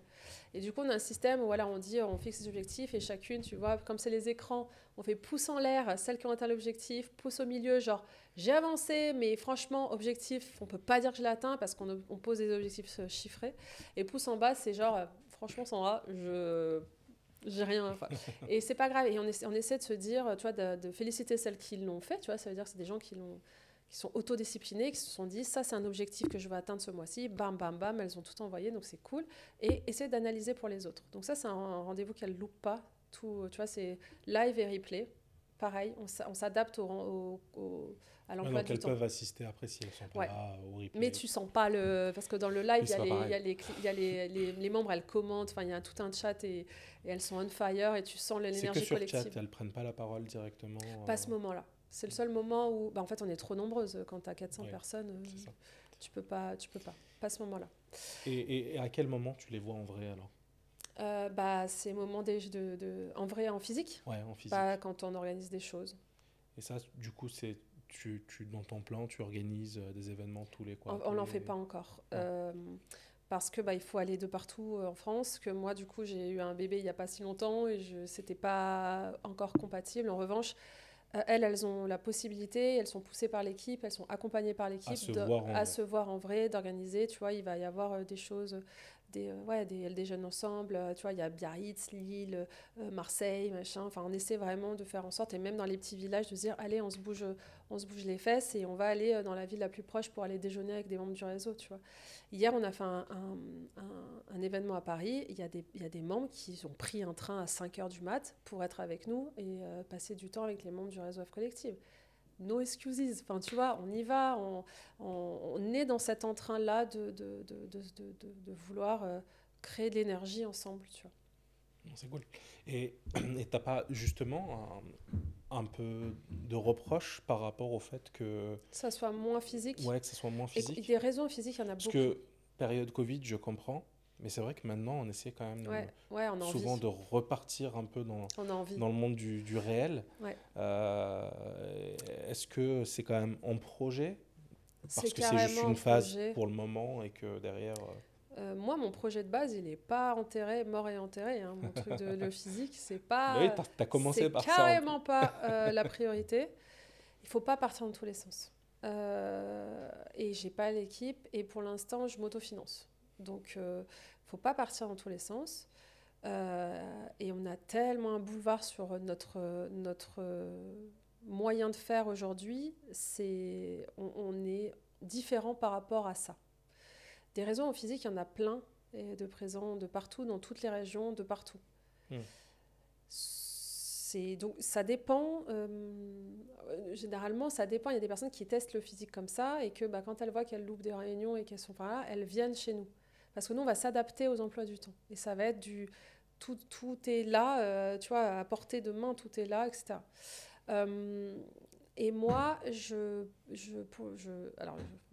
aujourd'hui, il est hors de question qu'il y ait d'autres personnes qui, avec l'image de F Collective, en mon nom, organisent des cercles ou des choses comme ça, comme il en existe plein, Ouais. encore une fois. Parce que, en fait, les valeurs qu'on prône, tu vois, on fait tellement attention avec l'équipe à tellement de choses pour que ça reste cohérent, qu'on se sente, tu vois, que les membres, elles le ressentent. Même Ouais. si c'est ton équipe, parce que tu m'as dit que tu as 10 personnes aujourd'hui, elles font quoi du coup? Alors, les 10 personnes, y a, on a du marketing, on a de la relation client, on a de la satisfaction, expérience, animation. On a des coachs, parce que j'ai pas fini la partie coaching. On a des coachs, on a en fait tout géré ce beau monde, en fait, l'acquisition, l'expérience et la rétention, quoi. C'est D'accord. quand même... C'est dans tes équipes, les coachs? oui, Ou c'est de c'est-à-dire... l'extérieur? Non, c'est des extérieurs, Ah, c'est des oui. extérieurs. En fait, si tu veux, et donc ça va finir un peu la troisième partie Mhm. sur les ressources et tout. Ce qu'on vient chercher aussi chez nous, c'est une méthode. Une méthode qui, avec le temps maintenant, voilà, maintenant je me sens un peu légitime avec toutes les femmes qu'on a accompagnées depuis tellement de temps. Je vois tout le temps les mêmes blocages et voir les mêmes problématiques et ce qui marche pas en fait. Et du coup, avec le temps, tu vois, je me suis sentie légitime de donner une formation sur ci, de faire un contenu sur ça. Et donc, mois après année après année, tu te rends compte que finalement, il y a vraiment un truc, tu vois, une espèce de trame où tu te dis, en fait, c'est tout le temps la même chose, qu'importe l'activité. C'est que tu dois avoir bien travaillé ta cible, ça on l'a compris, mais travailler sa cible, c'est le persona, ouais, c'est cool, mais en fait, qu'est-ce que t'en fais quoi derrière? C'est surtout de se dire, mais en fait, tu vois, genre la proposition de valeur, parler, je pense que ça, chef collective, on est un peu fort quand on choisit des sujets ou d'événements, etc. C'est important de parler à ta cible. Comment tu utilises le travail que tu fais sur le personnage, chose que tout le monde fait au début, mais c'est aller plus loin, c'est de se dire, ok, comment tu utilises ça concrètement et pas partir dans tous les sens pour parler, flèche dans le cœur à ta cible qu'elle a besoin d'acheter chez toi tout de suite maintenant, en fait. L'offre, mais moi je vois, à chaque fois, je vois tellement de projets où, tu vois, mais même dans les métiers du bien-être, de dire, ok, mais tu vends quoi? Oui, je vends, voilà, je suis naturopathe. Ouais, ok, tu vends quoi? Et en fait, je challenge toujours, je ne comprends pas ce que tu vends. C'est qu'est-ce que tu vends? Et en fait, de se rendre compte qu'elles ont besoin d'aide aussi sur... nous, on utilise beaucoup la notion de, tu vois, de pack, mais parce que pack, ça permet que tout le monde comprend un peu c'est quoi l'offre, en fait. Donc, en fait, il faut travailler une offre qui soit hyper claire et surtout bien... avec le wording mitraillette, comme on dit chez nous. Genre les fameux wordings qui vont toucher en plein cœur ta cible et de dire voilà ce que je vends ça, ça coûte tant et voilà grâce à moi comment tu vas te sentir, ce que je vais transformer chez toi. Tu vois, et c'est des choses, je trouve que franchement, en ayant consommé plein de formations, en m'étant fait coacher 1 million de fois, mais putain, je dis, en fait, c'est simple, faut pas partir dans tous les sens à travailler machin, c'est hyper simple. T'as ton sujet cible, ta proposition de valeur, ton offre, mitraillette, bam, bam, bam, voilà ce que je vends en fait. Juste ça, montre aux gens ce que tu vends et pas qui tu es. Ouais, je suis naturopathe, je suis archi, je sais pas, freelance, graphiste, ok, mais tu nous montres pas ce que tu vends et donc du coup comment je peux savoir que j'ai besoin d'acheter chez toi, enfin, tu vois. Et tout ça on le travaille sur une méthode où vraiment là je me suis arraché les cheveux pour sortir un truc clé en main où en fait on travaille chaque étape mais rapide, genre on va pas passer 3 mois à faire ta cible, 3 mois à faire machin, ça sert à rien d'aller trop Perdre du loin temps dans sur... des fois, tu es là, genre, mais allez, c'est pas ça, travail. Enfin, encore une fois, Toi, tu aimes bien l'action. Ah, moi, ouais, c'est straight to the point. Et c'est ouais, ce qui va vraiment servir, en fait. Viens, on fait que ça. Et le reste, tu as le temps de perdre du temps à faire des du pendant 3 mois.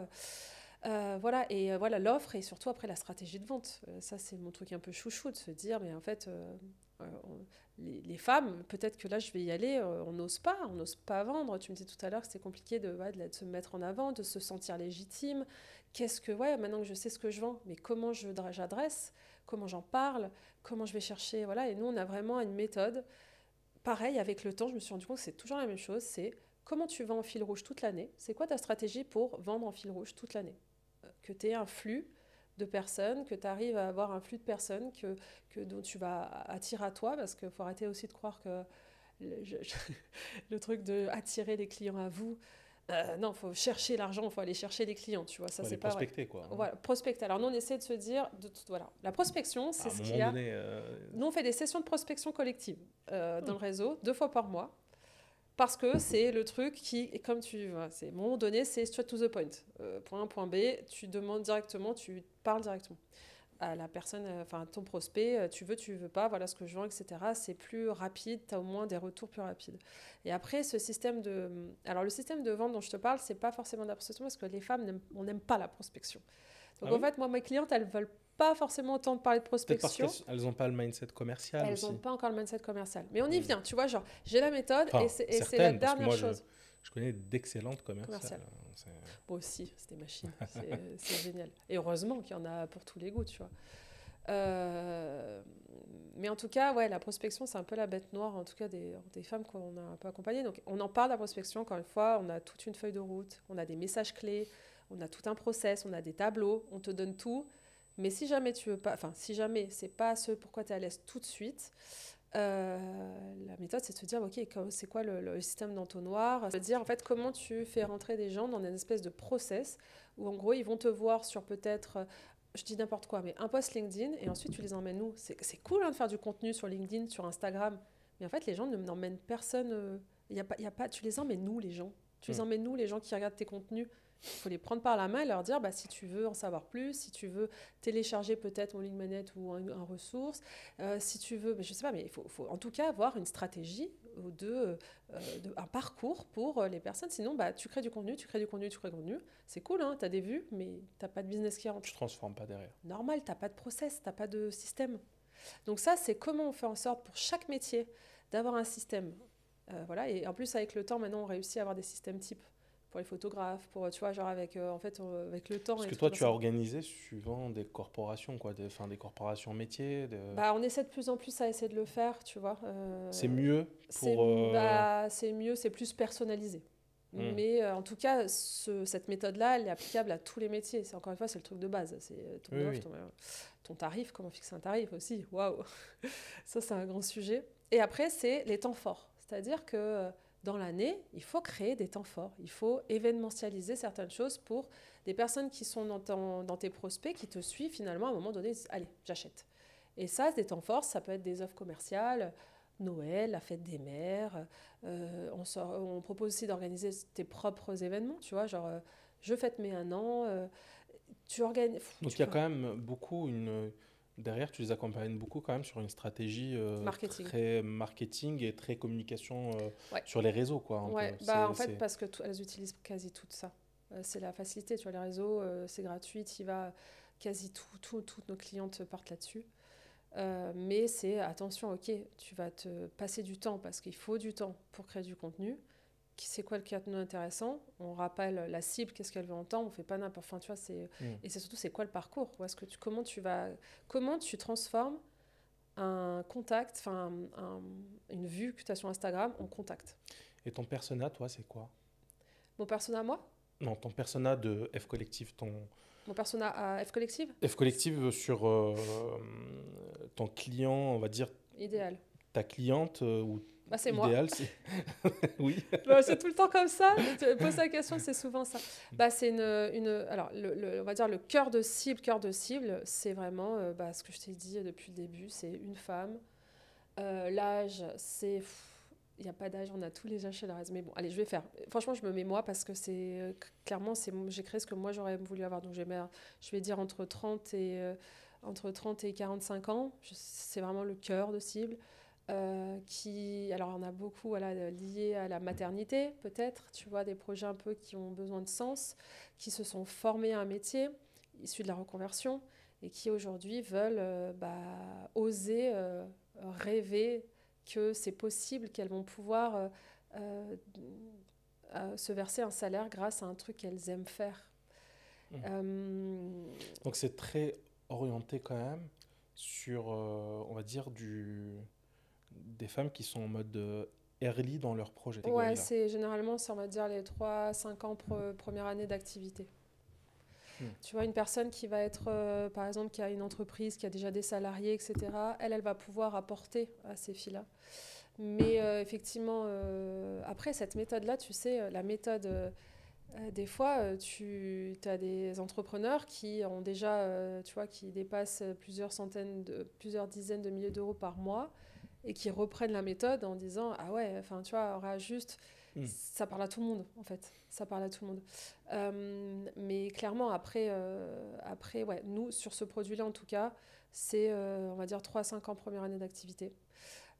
Et l'idée, c'est qu'après, évidemment, on aimerait tu vois, continuer Bien sûr. à garder ces filles. Parce qu'en fait, nous, c'est cool. Hein, on leur donne tout clé en main. Elles se développent, elles génèrent du chiffre d'affaires. Et à un moment donné, il faut aussi qu'on puisse leur proposer la suite Hmm. et pas qu'elles partent.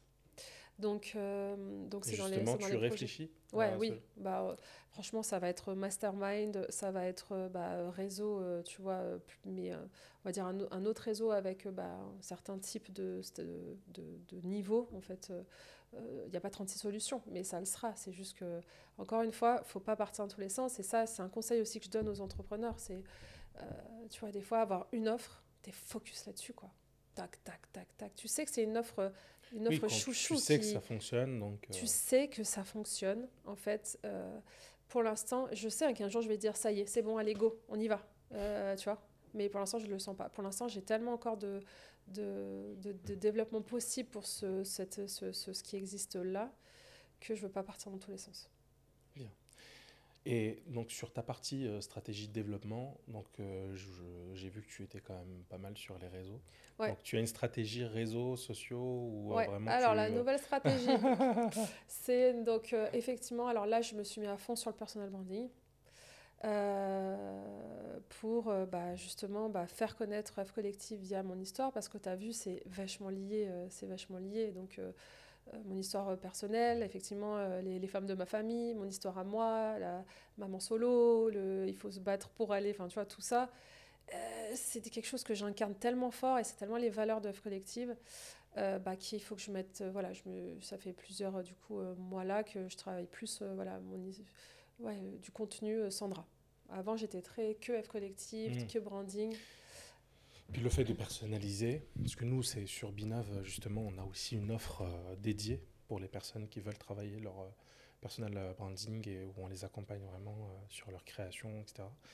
Et justement aujourd'hui on va dire la vision qu'on a c'est que l'entreprise ne fonctionne plus juste avec son Une nom. marque, ouais. Il y a besoin, elle a besoin très souvent d'avoir le fondeur ou les fondeurs qui portent en fait le projet Ouais. et qui le portent vraiment.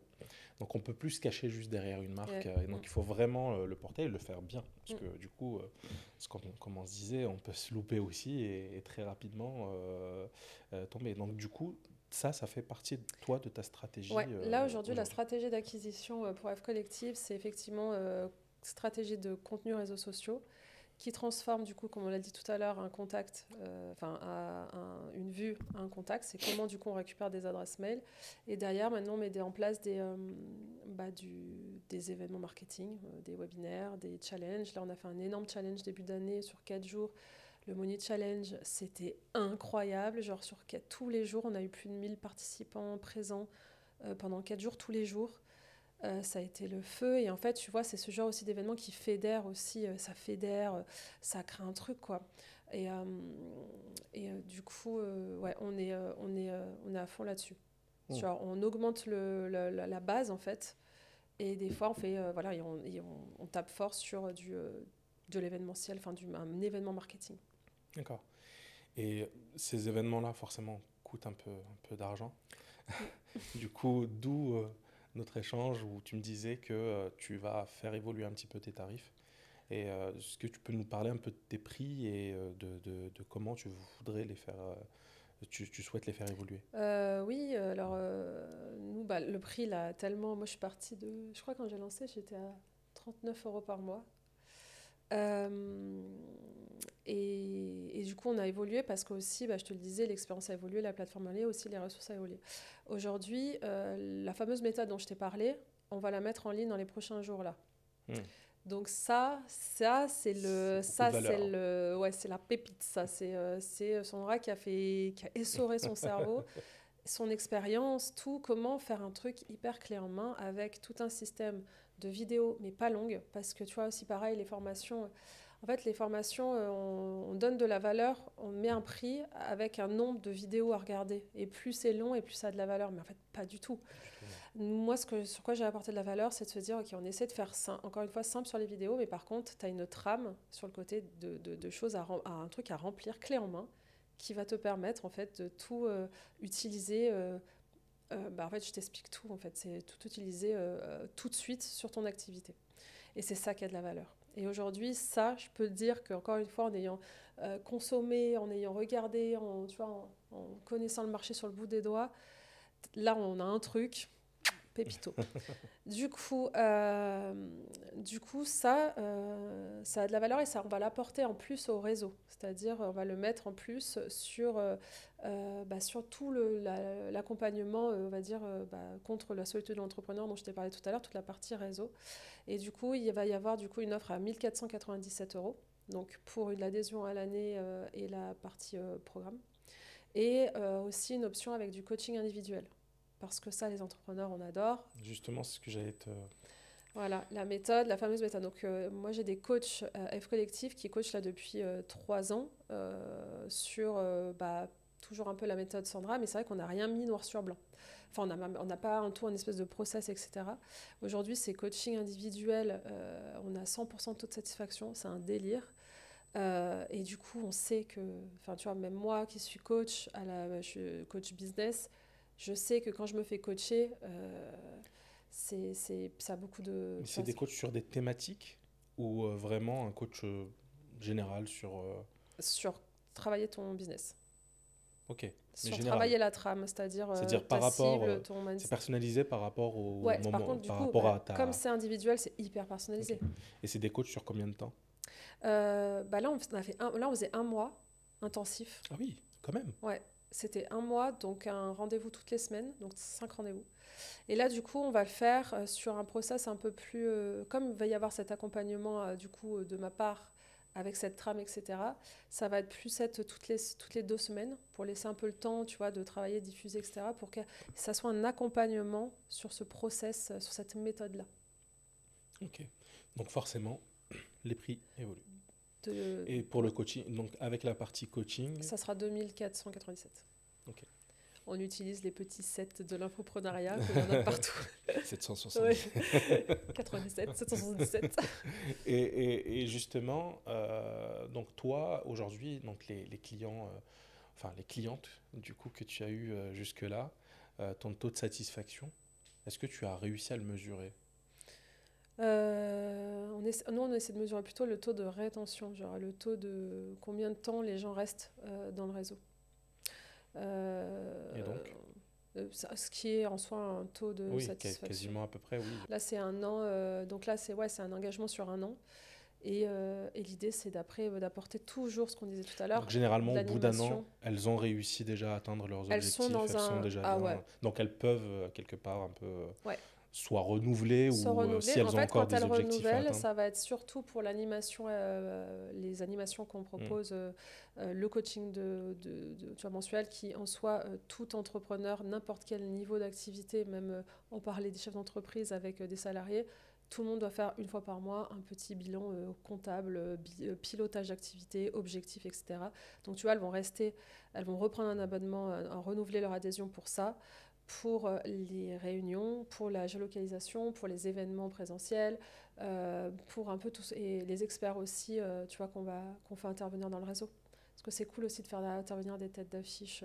C'est clair, c'est clair. Ok. Donc, ton objectif de croissance, tu en as un en tête que tu veux atteindre dans les 3-4 Le prochaines années? million, hein. Parce qu'aujourd'hui, tu es à combien? Je ne suis pas encore au million. On est un peu loin ou on s'y approche? On n'est pas encore au million. Oh. Non. En revanche, tu sais, il faut toujours... ça veut rien dire avoir le million. Ce qui est important, c'est faire de la marge. C'est clair. Donc, Tu l'as calculé, ça? Pour le vraiment taux de marge, savoir... là, on change nos prix et on change là justement parce que le taux de marge, pour moi, n'était pas assez satisfaisant. Enfin, la marge n'était pas assez satisfaisante sur le prix qu'on proposait actuellement parce que, en fait, on met beaucoup d'humains aussi. Hein, tu vois, il y a des personnes, on est plusieurs dans l'équipe pour l'expérience, pour que... c'est des choses qu'on anime aussi tous les jours. Il y a une personne tous les jours, etc. Donc, et ça coûte de l'argent et c'est normal, c'est de la valeur. Et du coup voilà. Donc c'est cool de demander un chiffre d'affaires ou une ambition de chiffre d'affaires. En fait, ce qui est important, tu vois, c'est la marge derrière. Parce que ça se trouve, je vais te dire, j'ai fait 1 million et en fait, j'ai dépensé 1 million. Tu dépenses 1 million. Donc, au moins, j'aurai atteint le million. Mais tu vois, on essaie vraiment, pour l'instant... Ce genre de projet, généralement, on essaye de toucher quand même les 65-70% de marge, généralement. Pour être, on va dire, pour être rentable...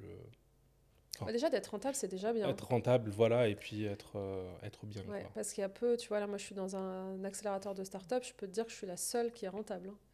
Donc, à chaque fois, voilà, il faut aussi...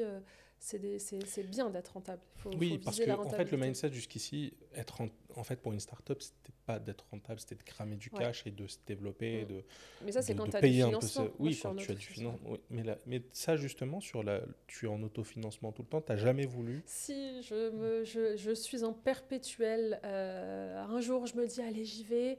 Après, je me dis, calme-toi, Sandra, tu peux autofinancer. En fait, la recherche de financement, c'est beaucoup d'énergie, de temps. Et je me dis, mon entreprise a tellement besoin de moi et de mon énergie, de mon temps, là encore, que voilà. Mais je suis en perpétuel. Je sais qu'on peut aller... Parce que là, le souci un peu dans ce genre de modèle, si tu n'as pas, on va dire, un financement assez important sur lequel te reposer, c'est que tu dois toujours être à la recherche tout le temps de nouveaux clients, enfin, même si tu as un financement, mais je veux dire, tu n'as pas cette tranquillité de te dire, ok, même si on a une baisse d'abonnement l'année suivante, on peut toujours remonter. Ça te donne quand même des moyens. Mais encore une fois, tu sais, moi, la valeur que j'ai, c'est le pied au mur. Et je te jure, c'est... T'aimes bien te mettre en difficulté. Ouais, en fait, j'aime bien être en difficulté. Enfin, non, j'aime pas du tout être en difficulté. T'aimes bien te mettre en danger. Tu vois, il y a plusieurs fois, franchement, on a fait all-in. Hein. Il y a plusieurs fois où on a fait all-in. On a dit, ok, vas-y, on tente. Mais là, je vous dis tous, j'ai mis tout sur le tapis. Et en fait, c'est à chaque fois qu'on fait pas.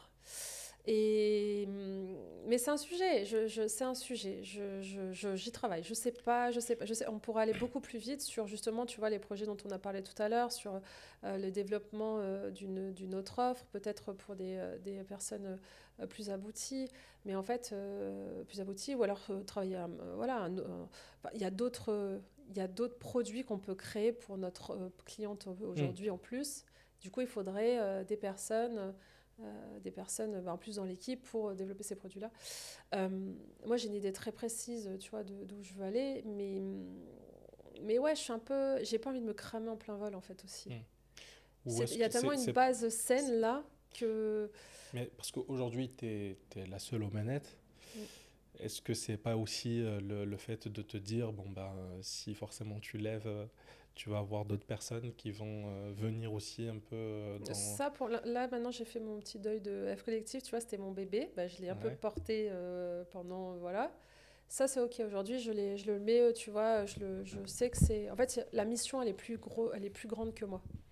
La mission de F Collectif est plus grande que moi. Donc, c'est OK aujourd'hui que je fasse intervenir des gens qui vont, tu vois, mettre leur petit grain de sel là-dedans. Non, mais surtout sur la direction. Mais je vois sur ta question. L'orientation, la stratégie. Enfin, de toute façon, même si je lève, je resterai toujours majoritaire, donc ce sera toujours moi qui déciderai. Mais c'est un sujet. Je sais pas quoi te répondre à ça parce que c'est un sujet. Je me pose la question. j'ai peur d'aller dans des choses qui vont me cramer. Et en même temps, j'ai envie d'y aller pour donner la chance à ce projet qui mérite d'aller loin. Donc je suis les fesses entre deux chaises. Donc pour l'instant, aujourd'hui, je n'ai pas la réponse à ça. Je te jure, et ça fait des mois que je suis là. Allez, on y va. Non, on n'y va pas. Allez, on y va. Non, on n'y va pas. Je pense que j'ai besoin aussi de stabilité dans la vie perso. Enfin, tu vois, un peu de mes sujets pour être la meilleure. Je pense que s'il faut y aller, il faut être 100% opérationnel, au taquet. Enfin, tu vois. Et ça, je fais attention à ça aussi, à ma santé mentale. Tu vois, je fais hyper attention à ça. Et puis, tu as une responsabilité derrière d'avoir 400 membres qui attendent quand même de délivrer, quoi. Il faut délivrer. Ah, il faut délivrer tous les jours. Hein. Bah, tous les jours, il faut délivrer tous les jours. Ça, c'est clair. Et bien, ok. Bon, donc on va passer à une autre phase. Une phase qui est très importante sur Binov parce qu'on met un point d'honneur à en parler à chaque fois. Dans l'entrepreneuriat, et en fait, on traverse souvent des défis, donc ça c'est normal, mais aussi des échecs. Est-ce que toi, dans ton parcours, tu peux nous parler un peu de tes défis, des échecs que tu as vécus, qui t'ont fait grandir ou que tu as vraiment senti, que ce soit dans la vie ouais, pro, voilà. Non, moi, pour moi, c'est ce qui est le plus dur, je trouve, c'est ça, c'est d'être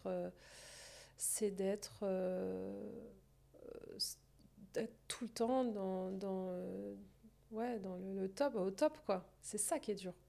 C'est ça qui est dur parce que, bah, aussi, voilà aussi un autre sujet pourquoi je m'adresse qu'aux femmes, c'est que on a nos cycles aussi, nous. On a des cycles. Et en fait, même aujourd'hui, c'est pris plus en considération qu'avant, mais en fait, c'est prouvé scientifiquement qu'on a des jours dans le mois où on est juste bonne à rester au fond du lit, et tu vois.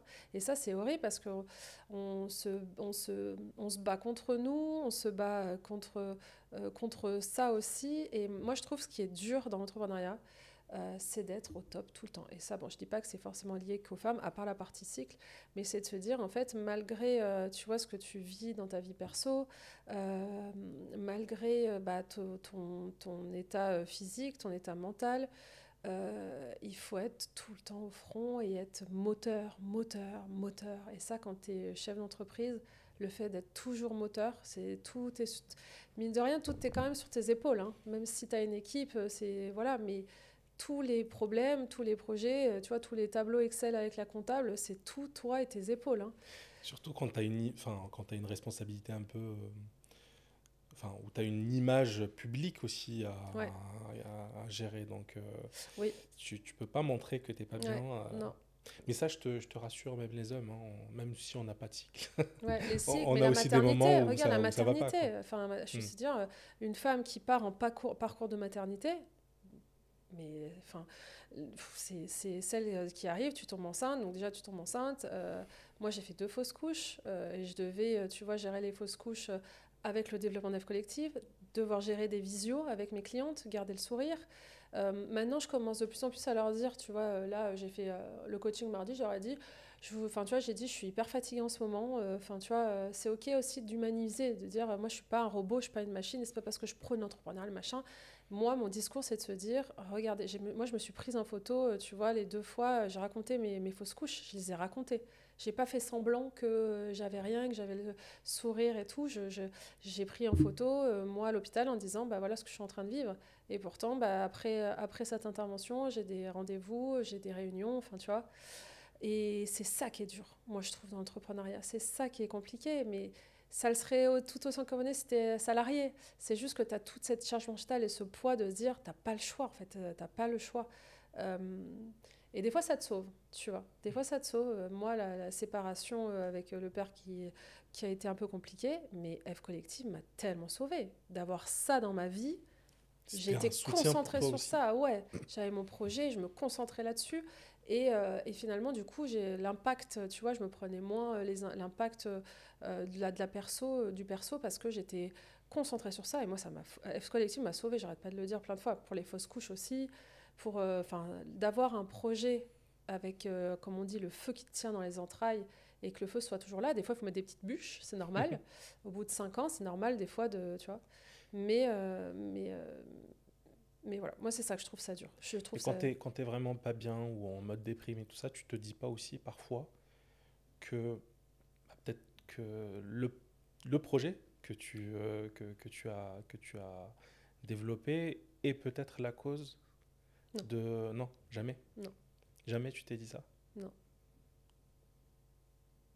Non, parce que pour l'instant, je me suis pas mis dans des situations, tu vois, c'est là où j'ai peur pour la recherche de financement. J'ai peur que là, pour le coup, je me mette dans une situation où je me dise, oh, mais qu'est-ce que tu allais faire là? Enfin, tu vois. Hmm. Et que, mais pour l'instant, non. Pour l'instant, je fais ce que, enfin, tu vois, l'équipe, elle est hyper, elle s'adapte vachement. Quand je dis, allez, go, on fait ça, c'est énorme, mais allez, on y va, machin. Ou des fois, tu vois, c'est selon moi aussi comment je le sens et comment je me sens. Et ça, c'est top. C'est-à-dire qu'on tire les ficelles un peu avec ça, avec aussi moi, Hmm. tu vois, ma santé mentale et comment je me sens, quoi. Parce que je te pose cette question parce que parfois, moi, quand je discute avec des gens, on me dit oui, bah, en fait, le fait de développer ma boîte et de m'investir à 100% dessus et tout ça, bah, parfois, en fait, je néglige une partie plus perso et du coup, fait que ben, derrière, on a des Ah conséquences ouais, qu'on ne maîtrise pas forcément et donc, des fois, ben, on vit des échecs, mm. parfois côté business, parce que on freine ou donc on essaye de rattraper un peu et tout ça. Donc, Mm. mais c'était pas ton cas. Non, parce que moi, je m'écoute, mais vraiment, je suis la priorité de tout et de tout le monde. Parce qu'en fait, si moi je flanche, il y a plus rien qui existe. Il n'y a plus d'œuvre collective, il n'y a plus d'équipe, il n'y a plus rien. Il n'y a plus de clients, enfin, il y a les clientèles. Et du coup, je me fais passer en priorité tout le temps. Et s'il y a des jours où vraiment je suis au fond du roule, eh ben, je reste chez moi, je dors, je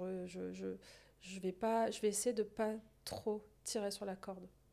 Puis le fait d'avoir des femmes comme clientes, je pense qu'elles sont aussi compréhensives quand tu es sincère et que Carrément. tu dis les choses. Ben, Je suis pas un robot. Et c'est surtout dans tout ce qu'on dit, de dire, regardez, mais je suis un exemple, je prône des messages. Et c'est aussi de se dire, là, je ralentis. Par contre, vous avez vu, je lâche pas. C'est-à-dire que oui. je ralentis pour mieux revenir derrière. Et c'est toujours dans ce message qu'on s'est dit tout à l'heure, de ne pas se mettre en veille, de rester... Puis ça leur donne aussi, on va dire, elles peuvent se dire aussi, bah oui, si Sandra, qu'on voit tout le temps à fond, ça peut lui arriver d'avoir des coups de mou, ben nous aussi, on Mais j'en peut ai tout, pas, mais je leur dis, voilà, on hein, peut mais ne des pas fois, genre, avoir. hier, j'ai passé la journée à pleurer. Mais c'est ok. Attends, mais heureusement que attends, mais tout le monde et avec tout ce qu'on vit ouais, dans le perso, faut jouer avec tout ça. Et en revanche, on perd pas voilà, les objectifs, le cap, on y va. Tu vois, as besoin de repos, tu sens que tu as besoin de repos, tu te reposes. Parce qu'en fait, sinon tu vas péter en plein vol après, ça sert à rien. Donc tu te reposes 2 jours, 3 jours, tu vois combien tu veux de jours pour mieux revenir derrière. Hmm. Mais faut s'écouter. Et ouais, et moi c'est ça qui me, tu vois, c'est ça que je trouve dur et ce sur quoi je mets vraiment mon attention, c'est ma santé mentale Tu as raison, et ma santé physique. ça c'est clair. C'est les deux axes, en fait, on ne se rend pas compte Mm. quand on est entrepreneur ou même salarié, au final. Hein, ça peut être les deux parties qui peuvent nous faire complètement Mm.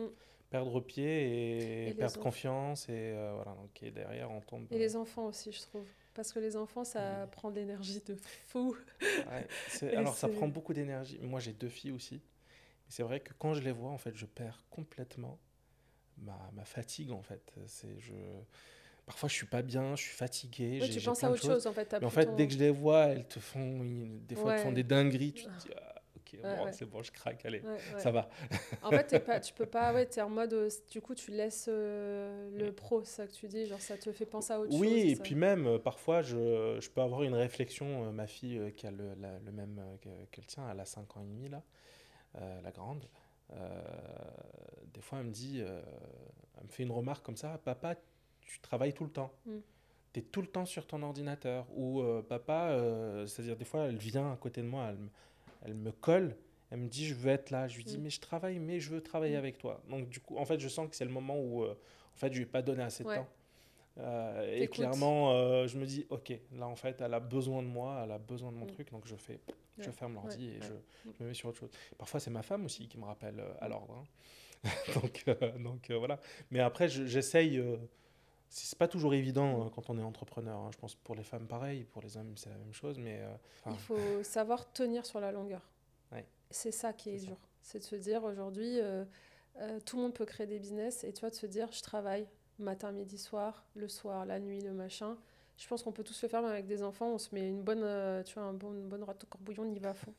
Mais en fait, derrière, il reste plus rien. Enfin, derrière, t'as tout grillé, tu t'es cramé, t'as grillé. Et moi, c'est pour ça, quand je vois, tu vois, il y a des gens qui vont hyper vite. Et t'es là, genre, attends, tu vas voir.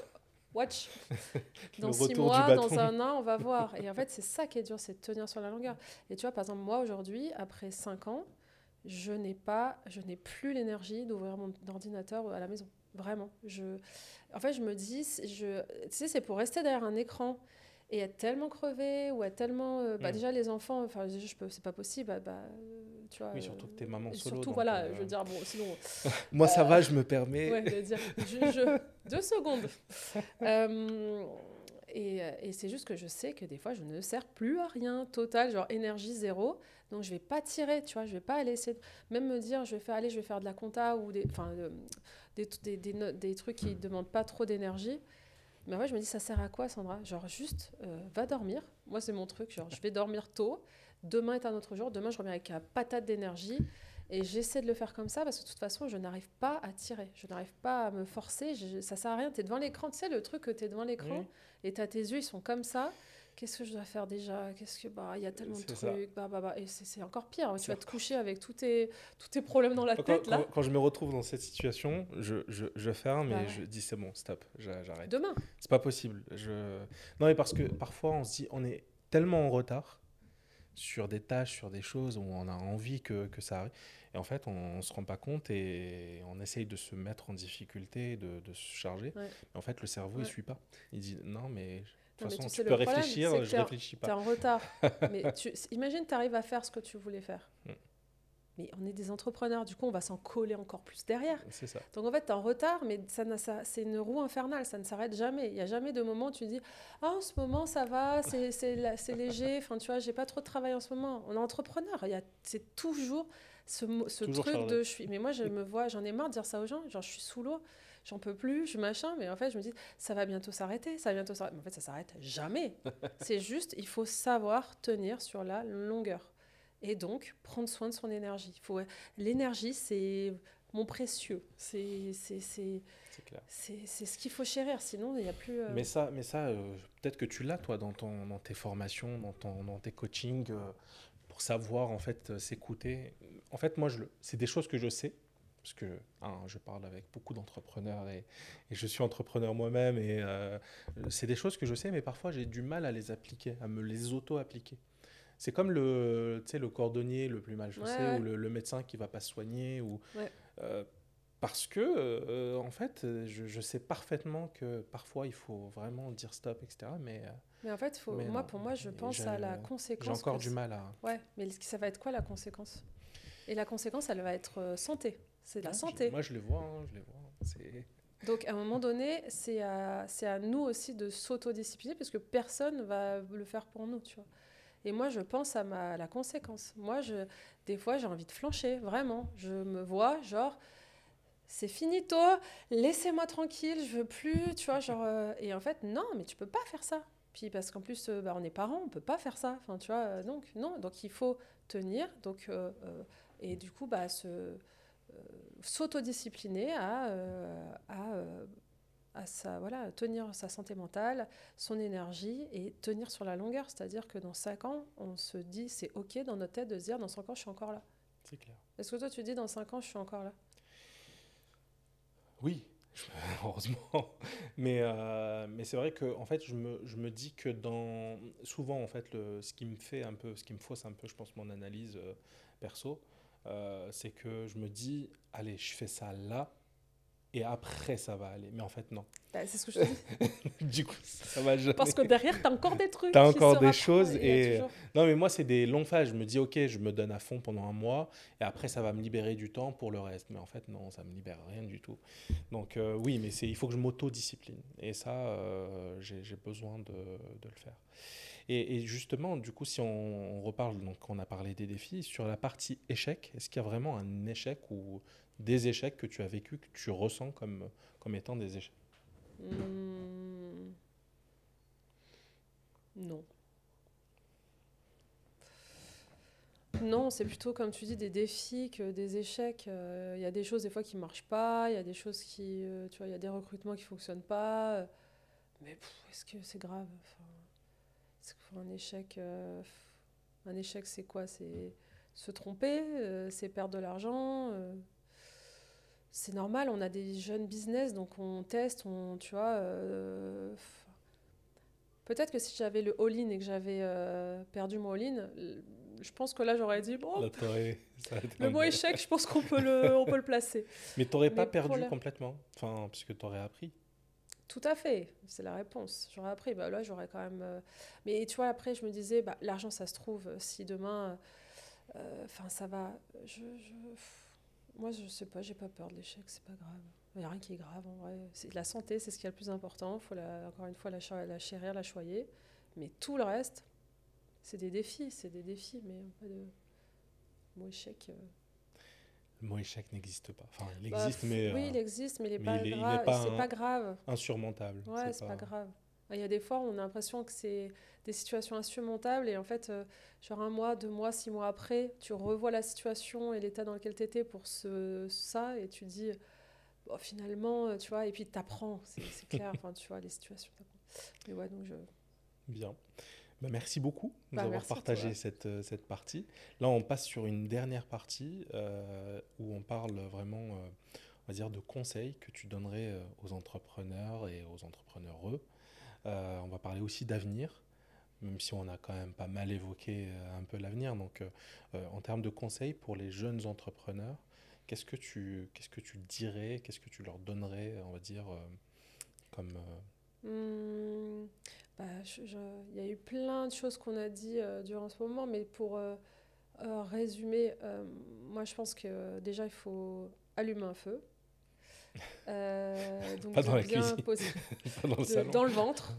Dès qu'on sent qu'on a un feu au fond du ventre, des fois on se lance dans l'entrepreneuriat où c'est des projets qui sont pas. Tu sens que c'est un truc pour machin, mais il faut avoir un feu au fond du ventre parce qu'encore une fois, on l'a évoqué, tout prend tellement de temps, c'est tellement long et il faut tellement tenir sur la longueur que si t'as pas ce feu au fond du ventre, tu vas t'arrêter et lâcher au premier problème. Et du coup, ce feu, il faut le choyer. Des fois, tu vois, c'est normal. Et du coup, il faut mettre une petite bûche, tu vois, c'est un coaching, un événement, parler avec d'autres entrepreneurs. Hop, tu remets des bûches, tu ranimes un peu la flamme. Pour moi, donc, il faut vraiment poser le feu. Pour moi, c'est le fameux why, hein, c'est le fameux pourquoi tu fais tout ça. Et le why doit être hyper puissant parce qu'encore une fois, tout ce qu'on va traverser après, le pro, le perso, les défis, tu te prends des claques dans tous les sens.